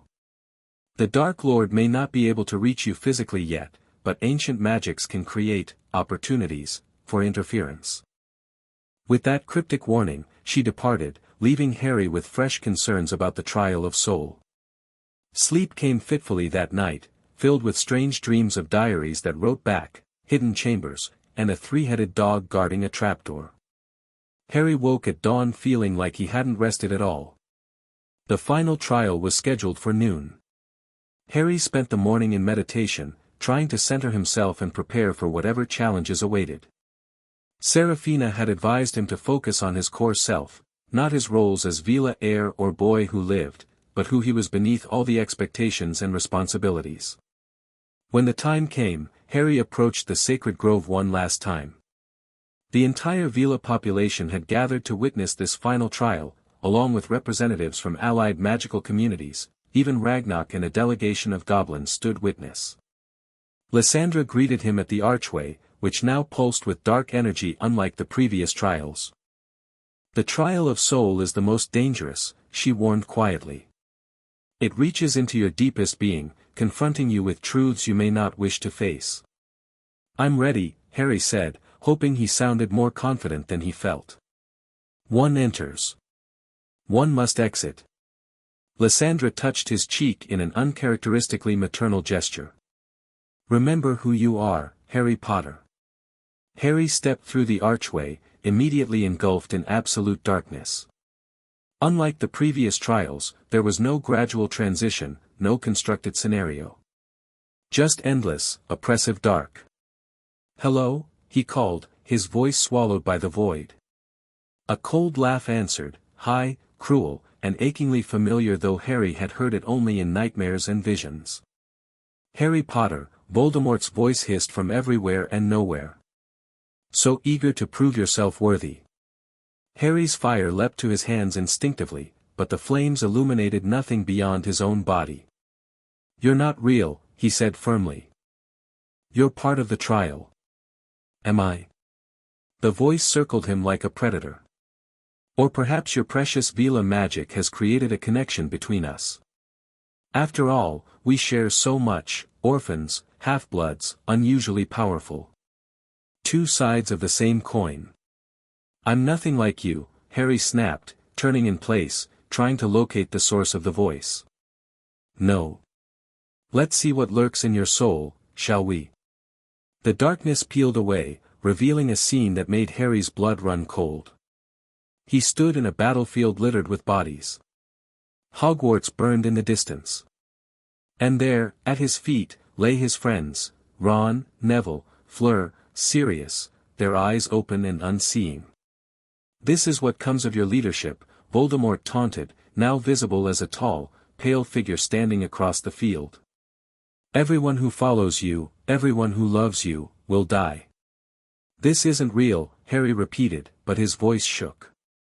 "It's a test." "Of course it's a test," Voldemort agreed silkily. "The question is, what's being tested? Your power. Your wisdom. Or perhaps, your capacity for darkness." The scene shifted. Harry now stood in a throne room, seated on a dais. Wizards and magical creatures alike bowed before him in fear.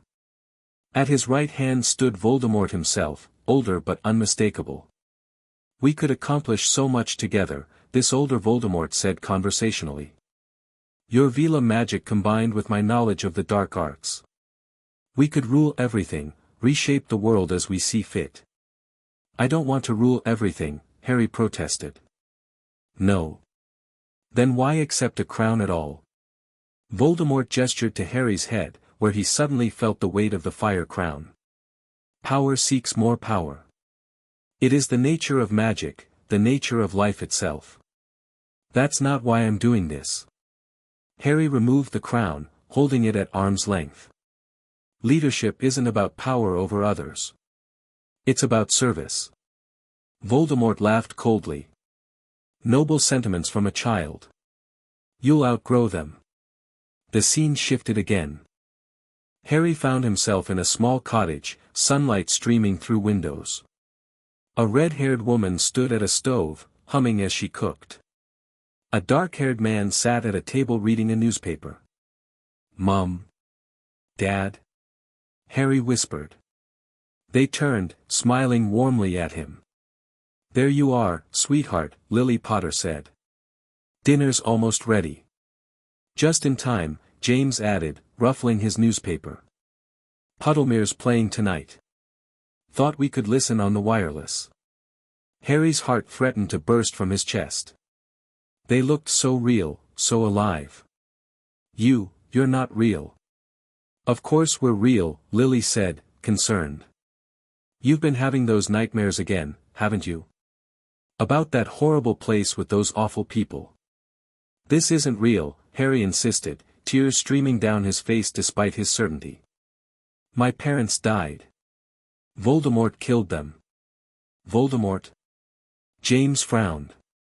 "That was just a nightmare, son. We defeated him years ago. We've been here all along."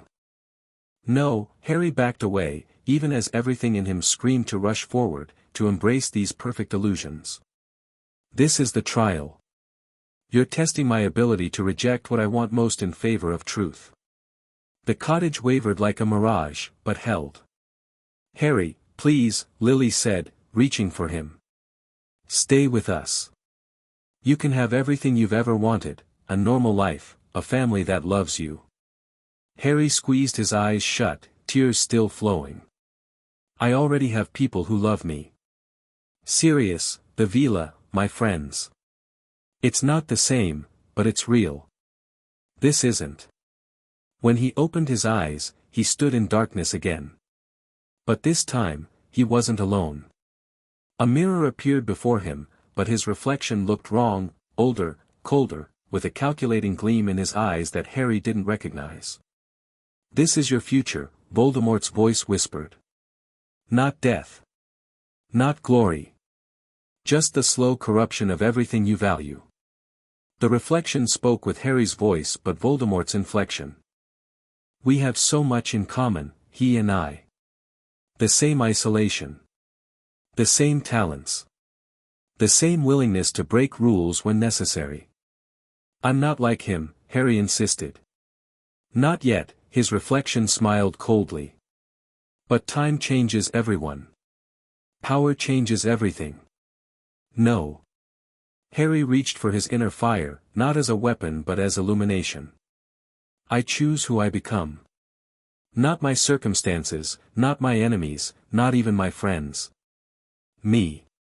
His fire burst forth, not from his hands but from his entire being, pure, multicolored flame that banished the darkness and the false reflection. Impressive, Voldemort's voice conceded as the mirror shattered. But futile. We will meet soon, Harry Potter. When we do, we'll see which of us truly understands the nature of power. The presence withdrew, leaving Harry alone in the void once more. But now something else approached, a gentler light, warm and familiar.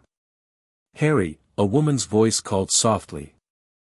He turned to see a figure shimmering into existence, not solid, not quite a ghost, but something in between. Red hair, green eyes identical to his own. Mum, he whispered, afraid to hope.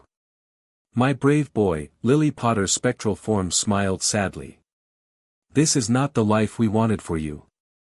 A second figure appeared beside her, James Potter, his messy hair and glasses achingly familiar from the photos Harry treasured. But you've handled it better than we could have ever imagined. Are you real? Harry asked, his voice breaking. Or part of the trial? Both, perhaps, Lily said. The trial of soul can reach beyond normal boundaries of magic. We cannot stay long. We're so proud of you, James said fiercely. Not because of titles or prophecies or any of that rubbish. Because of who you are, your courage, your heart. The path ahead is difficult, Lily warned. Voldemort will return. He'll try to use your connection against you. What connection? Harry asked. The Horcrux is gone. The Horcrux is gone, James confirmed. But magic leaves traces, especially magic as dark as his. Be vigilant. Trust your friends, Lily added. You've chosen well, loyal hearts who see you, not your titles. And trust Sirius, James grinned briefly. He's still an idiot sometimes, but he loves you like his own. We have to go, Lily said as their forms began to fade. Remember, Harry, you are loved. So loved. Always, James added as they dissolved into gentle light. Harry reached out instinctively, but his hands passed through the fading glow. He stood alone once more, tears streaming down his face. The void around him began to crack like glass, fracturing into 1,000 pieces that fell away to reveal the sacred grove and the assembled Veela waiting anxiously. Harry stumbled forward, emotionally and magically drained. Lysandra rushed to steady him, her eyes widening at something she saw in his face. It is done, she announced to the gathered crowd. The trial of soul is complete. Rather than touching his forehead as with the previous trials, she knelt before him, taking his hands.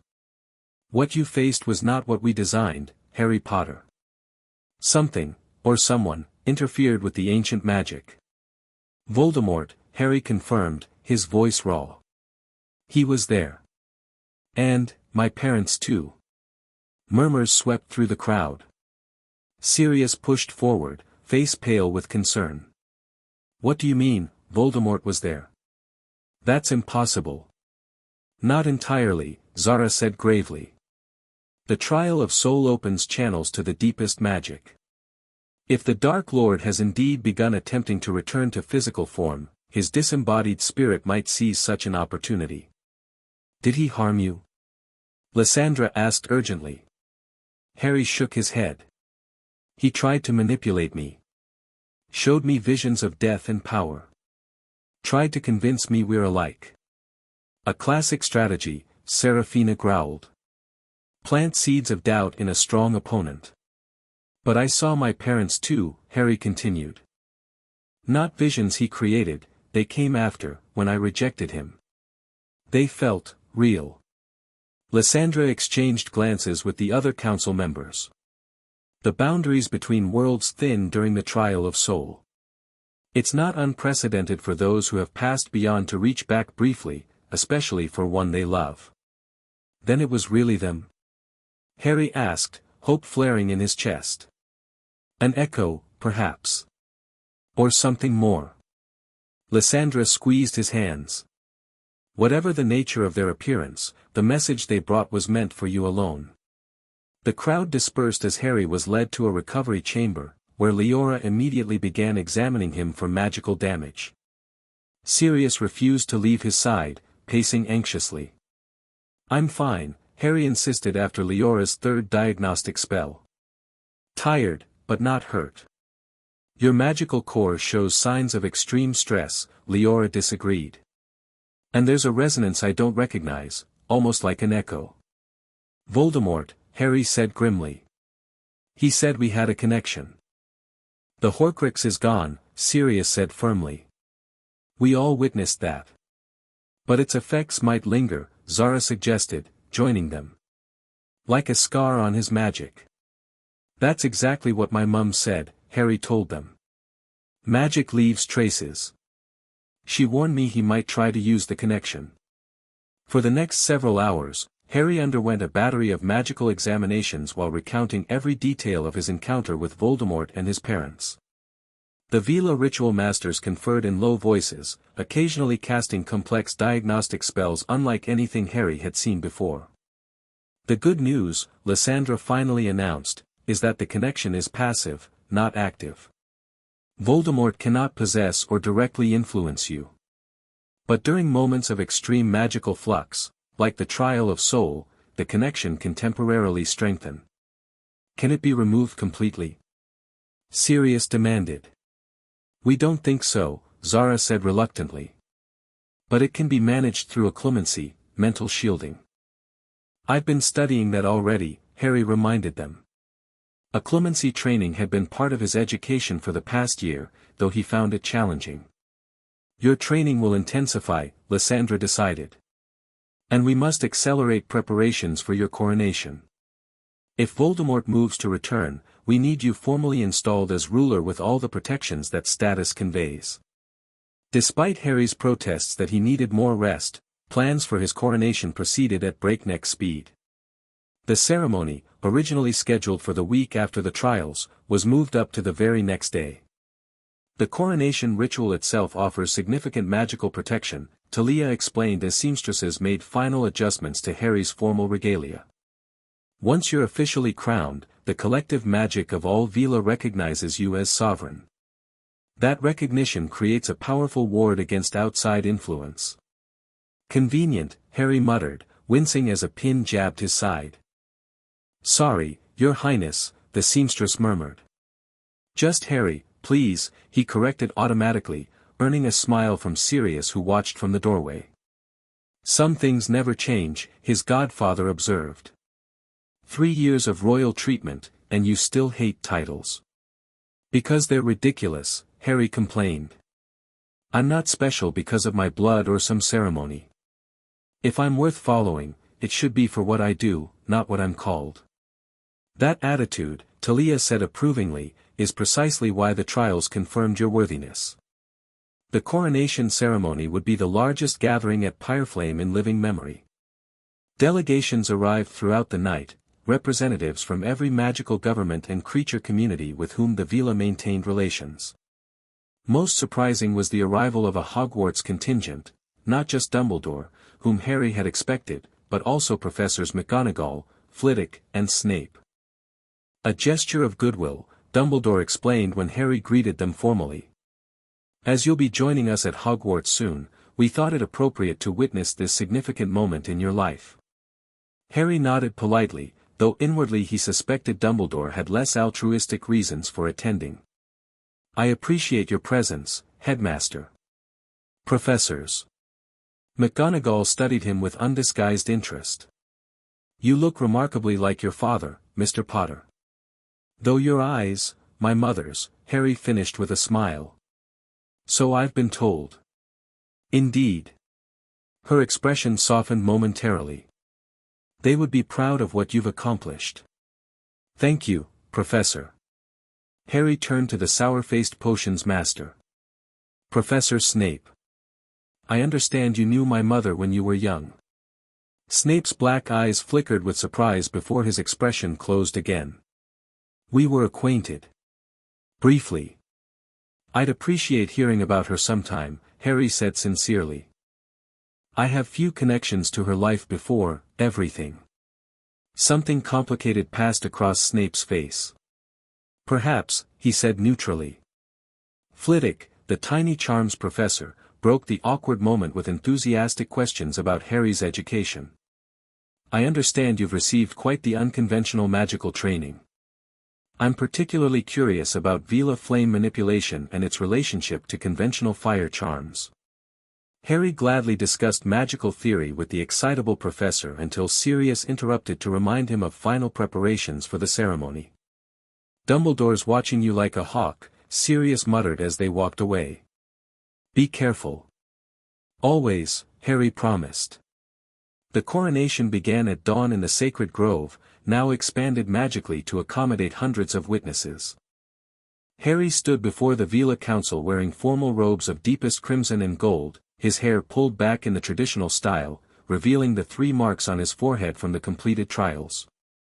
Harry James Potter, Lysandra addressed him formally, her voice magically amplified to reach the entire assembly. You have completed the 3 trials, fire, wisdom, and soul. You have proven your worthiness to bear the crown and responsibility of leadership. Do you accept this sacred trust freely and with full understanding of its burdens? I do, Harry replied, his voice steady despite the butterflies in his stomach. Then kneel, and receive your birthright.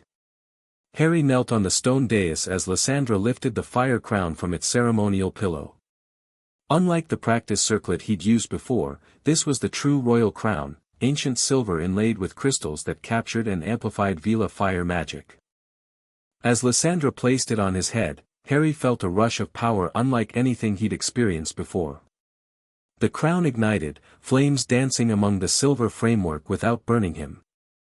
But these weren't just his flames, he sensed the magic of generations of Veela rulers flowing through the crown into him, their knowledge and power temporarily accessible. Rise, Harry James Potter, King of the Veela, Guardian of the Sacred Flame, Protector of the Bloodline, Lysandra proclaimed. May your reign bring wisdom, justice, and prosperity to our people. As Harry stood, the assembled Veela knelt as one, a wave of silver-haired figures bowing before him. The sight made him deeply uncomfortable, but he maintained his composure as rehearsed. I accept this crown not as a symbol of power over you, he addressed the crowd, but as a trust between us.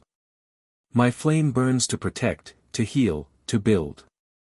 Together, we will forge new alliances, heal old wounds, and create a world where no magical being lives in fear of another.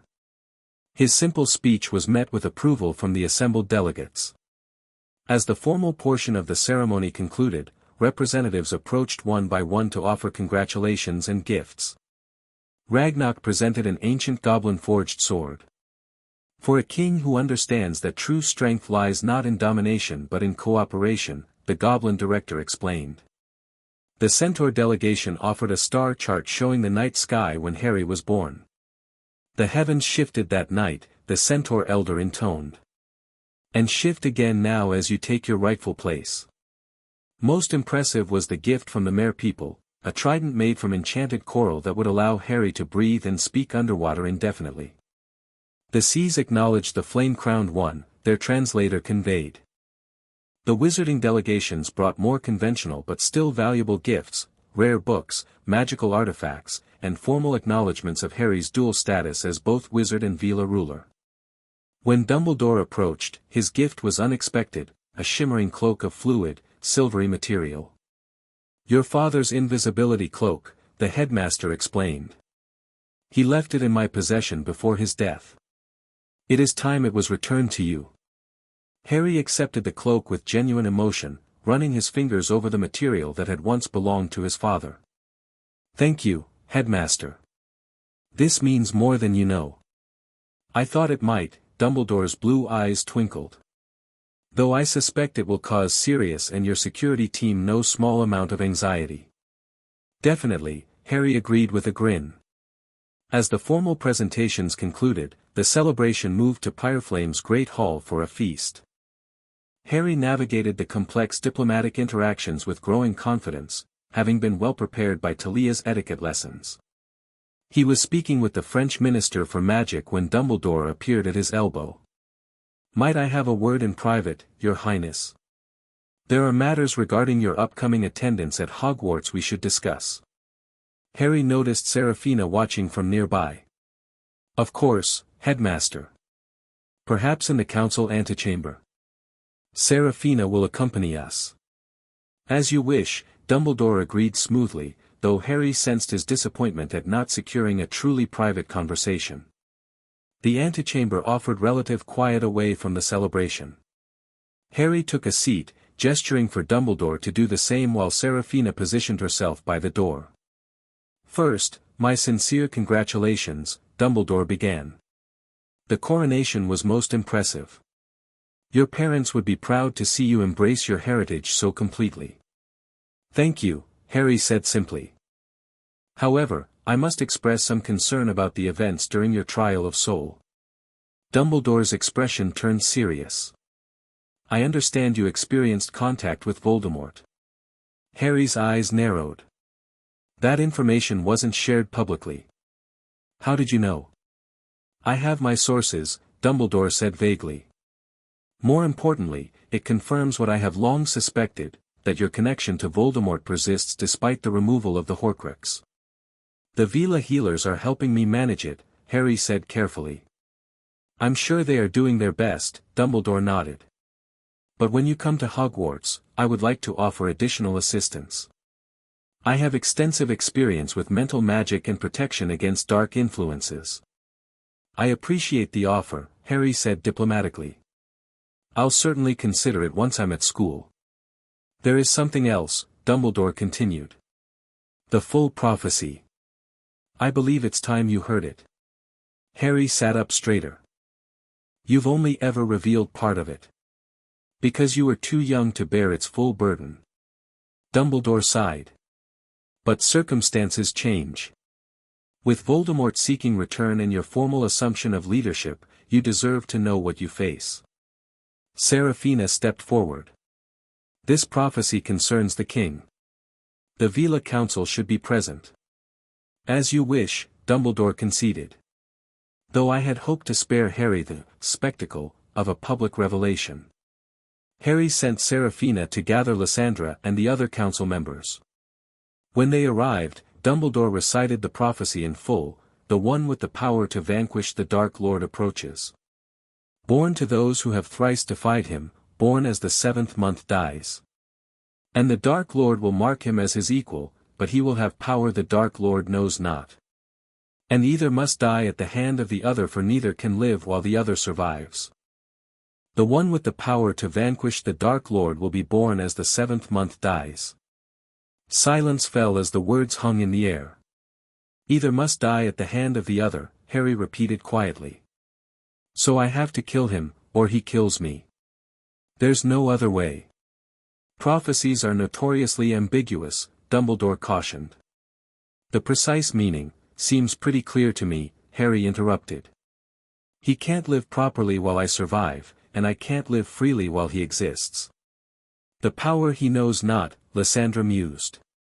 The Veela fire? Perhaps, Dumbledore allowed. Though I have always believed it refers to something else, something even more fundamental than magic. Love, Harry guessed, remembering his mother's sacrifice. Dumbledore looked surprised. Indeed. Your capacity to love, to care deeply for others, is something Voldemort has never understood or valued. That's why you're telling me now, Harry realized. You think he's close to returning, and you want me prepared. Yes. Dumbledore's face grew grave. There have been signs, the Gringotts break-in, increased activity among former Death Eaters, disturbing reports from Albania where he was last rumored to exist as a spirit. And whatever's hidden at Hogwarts, Harry added. Dumbledore's eyebrows rose. You know about that? I know something valuable was moved from Gringotts to Hogwarts. Something Voldemort wants. The Philosopher's Stone, Dumbledore confirmed after a moment's hesitation. Created by Nicholas Flamel, it produces the elixir of life, which could restore Voldemort to a body. And you're keeping it in a school full of children? Seraphina asked incredulously. Protected by enchantments from the entire staff, Dumbledore assured her. Hogwarts is the safest place for it. Unless that's exactly what Voldemort expects, Harry pointed out. Maybe that's why he's waiting for me to arrive. He knows the stone is there, and he knows I'll be there too. 2 targets at once. Dumbledore studied Harry with new respect. You've grown remarkably perceptive, Harry. Yes, that possibility has occurred to me. Which is why additional precautions will be in place this year. Including what? Lysandra demanded. Enhanced wards. Regular staff patrols. And certain obstacles between any intruder and the stone. Dumbledore stroked his beard thoughtfully. Actually, your Veela guards would be a welcome addition to these security measures. They're coming to protect Harry, not your magical artifact, Zara said flatly. Of course. But their presence alone will serve as deterrent. Dumbledore turned back to Harry. Now that you know the full prophecy, do you have questions? Harry considered carefully. Just one. Do you believe in prophecy, Headmaster? Do you think my fate is fixed, that I have no choice but to face him? I believe in choices, Harry, Dumbledore replied. Prophecies only have power when we give it to them. However, Voldemort believes in this one completely, which means he will never stop hunting you. In that sense, confrontation is inevitable. Then I'll be ready when it comes, Harry said firmly. On my terms, not his.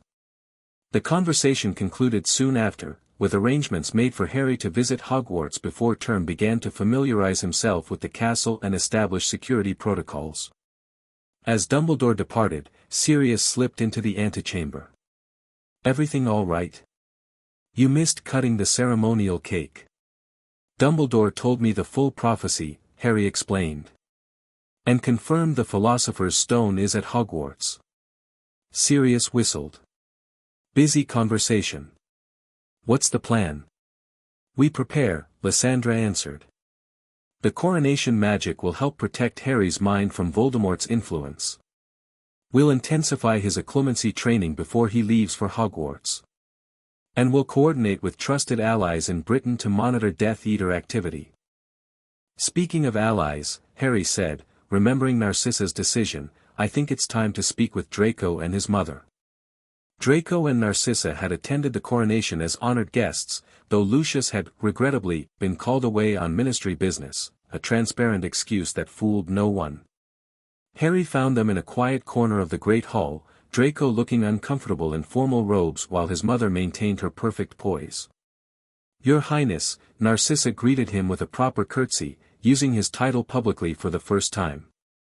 A magnificent ceremony. Thank you, Lady Malfoy. Harry nodded to Draco. Enjoying yourself? It's different from wizard ceremonies, Draco said diplomatically. More fire. Harry laughed. That's one way to put it. Listen, could we talk privately? Both of you. He led them to a small reception room where Sirius and Lysandra joined them. Draco looked increasingly nervous at this high-level gathering. Draco, Narcissa began gently. There's something important I need to tell you. Something about our family that has been kept secret for generations. Mother? Draco's voice cracked slightly. I am 1/4 Veela, she said directly. My grandmother was Seraphina's sister, part of the royal line's guardian branch. Draco stared at her in shock. That's impossible. Father says we're pure-blooded wizards. He wouldn't have married, he stopped abruptly, horrified by what he'd almost said. Wouldn't have married someone with creature blood? Narcissa finished calmly. You're right. He doesn't know. My parents concealed it when they arranged our marriage. The Black family has several non-human ancestors, all carefully hidden to maintain the pure bloodline myth. So I'm part creature. Draco looked stunned. You're part Veela, Harry corrected. Just like me, though more distant. It's nothing to be ashamed of. Easy for you to say, Draco muttered. Your father isn't Lucius Malfoy. Which brings us to the difficult part, Narcissa continued. Draco, your father is involved in dangerous activities. The Dark Lord is seeking to return, and Lucius will support him. When that happens, he will expect you to follow the same path. The Dark Mark, Draco whispered. He said someday I would serve as he did. I cannot allow that, Narcissa said fiercely. I've made my decision. We will seek sanctuary with the Veela, acknowledge our heritage publicly, and break from your father's influence. Draco paled. He'll disown me. Cut me off completely. Yes, Narcissa acknowledged. But you will be safe. And free to make your own choices. What about Hogwarts? My friends? You'll still attend Hogwarts, Harry assured him. Just under Veela protection rather than your father's guardianship. As for friends, true ones will stand by you. Draco looked from his mother to Harry, confusion and fear warring on his face. Do I have a choice? Of course, Narcissa said immediately. But please understand, remaining with your father means eventually serving the Dark Lord. I've seen what that does to young men, Draco. It destroys them from within. After a long moment, Draco straightened his shoulders. Then I choose to stay with you, mother. And... He hesitated, glancing at Harry, to learn about this part of our heritage. The relief on Narcissa's face was palpable. Thank you, Dragon. The public announcement came the next day. Narcissa Malfoy formally acknowledged her Veela ancestry and claimed protection under Veela law for herself and her son. The wizarding press exploded with the news, especially when Lucius Malfoy immediately filed for divorce on grounds of bloodline deception.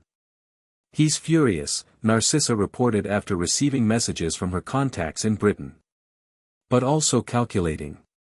He won't move against us directly while we're under Veela protection, but he'll look for leverage.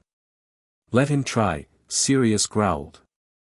Between the Veela guards and my security team, you'll be safer than a Gringotts vault. With the coronation complete and Narcissa's situation stabilized, Harry turned his attention to preparations for Hogwarts. The school year would begin in just 1 month, and much remained to be done. First came the formation of his official advisory council, a mix of magical beings who would help him balance his royal duties with student life. Lysandra would remain at Pyreflame as regent in his absence, handling day-to-day Veela governance while consulting Harry on major decisions. Seraphina would lead his security detail at Hogwarts, with 4 other Veela warriors rotating through guard duties. Fleur, now accepted as a transfer student, would serve as his cultural attaché, helping bridge the gap between Veela customs and Hogwarts traditions. Most surprising was Neville's inclusion as Harry's official herbology consultant. Plants. Ron had asked skeptically when Harry explained. Veela healing relies on rare botanicals, Harry explained. Neville's already helped identify British substitutes for plants that only grow in the mountains. Plus, he's brilliant with magical cultivation. Neville had blushed but stood taller at the recognition of his skills. His confidence had grown tremendously over the years of friendship with Harry, his magic responding to his increased self-assurance. Next came practical preparations, visits to Diagon Alley for school supplies, accompanied by a security team that made other shoppers gawk, consultations with Hogwarts professors about his specialized curriculum, and the establishment of secure communication channels between Hogwarts and Pyreflame. A week before term began, Harry, Sirius, and Seraphina made a preliminary visit to Hogwarts to inspect the accommodations and security arrangements. Dumbledore greeted them at the castle gates, along with McGonagall and, surprisingly, Snape. "Welcome to Hogwarts, Harry," Dumbledore said warmly. "Though I suppose I should use your formal title now." "Just Harry at school," Harry insisted. "I'm here to learn, not to rule." "A wise distinction," McGonagall approved. "Though I must inform you that certain accommodations have been necessary.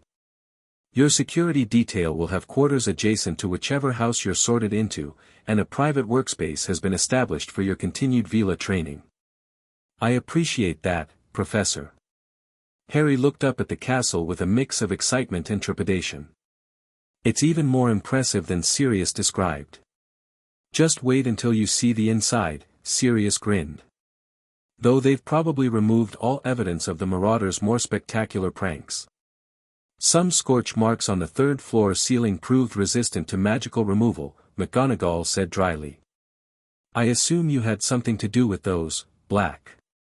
"No comment," Sirius replied, looking far too pleased with himself.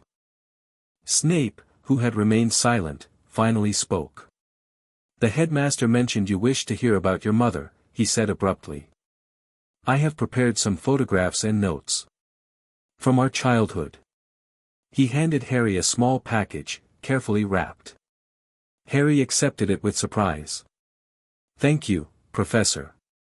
This means a great deal to me." Snape nodded stiffly and excused himself, his black robes billowing as he strode back toward the castle. "Severus and your mother were close friends before Hogwarts and during their early years here," Dumbledore explained. "They grew apart later, but his memories of her remain important to him."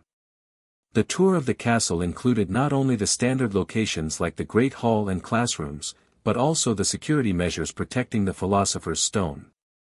Dumbledore showed them the forbidden third-floor corridor, though not what lay beyond the locked door. "A series of challenges designed by each professor," he explained. "The final protection is my own design. I assure you, Voldemort cannot retrieve the stone even if he were to somehow enter the castle." "Which he won't," Seraphina stated flatly. "Our wards will supplement yours, with particular focus on possession detection. If he attempts to enter through a host, as you suspect he might, we'll know immediately." As they completed the tour, Dumbledore asked for a private word with Harry. This time, Harry agreed, sensing the headmaster had something important to share. "I have been researching how Voldemort might have survived that night in Godric's Hollow," Dumbledore said once they were alone in his office. "The Horcrux in your scar suggested a disturbing possibility, that it wasn't the only one he created." Harry nodded. "We've considered that too. The Veela historians found references to similar magic in ancient texts. Multiple soul anchors." "Indeed." Dumbledore looked surprised at Harry's knowledge. "I believe he may have created several. Finding and destroying them all will be essential to defeating him permanently." "Do you know what they are? Or where?" "I have theories," Dumbledore admitted. "But no certainties yet. The diary Narcissa mentioned is likely one of them. I suspect Voldemort favored items of historical significance or personal meaning." "We should work together on this," Harry suggested. "The Veela have access to magical knowledge outside wizarding traditions. Combined with your research, we might make faster progress." Dumbledore beamed. "I was hoping you would say that. Cooperation between our worlds offers the best chance of success." As they prepared to depart, Harry paused in the entrance hall, looking up at the enchanted ceiling of the Great Hall. "I'll be back soon," he said quietly. As a student. Nervous? Sirius asked. A bit. It's so different from Pyreflame. More rigid. You'll adapt, Serafina assured him. You always do. A week later, Harry stood on platform 9 3/4, surrounded by his security team as students and parents stared openly at the famous boy who lived and newly crowned Veela king. The scarlet Hogwarts Express gleamed in the morning sunlight, steam billowing around the platform. Narcissa and Draco had arrived separately, already drawing whispers and pointed fingers at their first public appearance since declaring Veela heritage. Draco looked uncomfortable but determined, standing straighter when he spotted Harry. Ready for this? Harry asked as Draco approached. No, Draco admitted. Father's friends will make their children shun me. The rest will just stare. Then we'll give them something worth staring at, Harry said firmly. Come on, let's find a compartment together. Fleur joined them, along with Neville, Ron, and the rest of the Weasleys. Their large, mixed group drew even more attention as they boarded the train, Serafina and another Veela guard preceding them to check for threats. As the train pulled away from the station, Harry looked out the window at London receding in the distance. His life had changed beyond recognition since the Veela Council had arrived at Privet Drive 3 years ago. From abused, unwanted child to student wizard king with a prophecy to fulfill. Whatever challenges awaited at Hogwarts, Voldemort, the Philosopher's Stone, navigating the complex social world of wizarding Britain, he wouldn't face them alone. He had his godfather, his Veela family, his growing circle of friends from different magical backgrounds. Most importantly, he had himself, not just the boy who lived or the Veela king, but Harry, who had faced trials of fire, wisdom, and soul, and emerged stronger for them. The train rounded a bend, and London disappeared from view. Ahead lay Hogwarts, and whatever destiny awaited him there. The end. Thank you for watching this video. Please be sure to subscribe to our channel and like this video.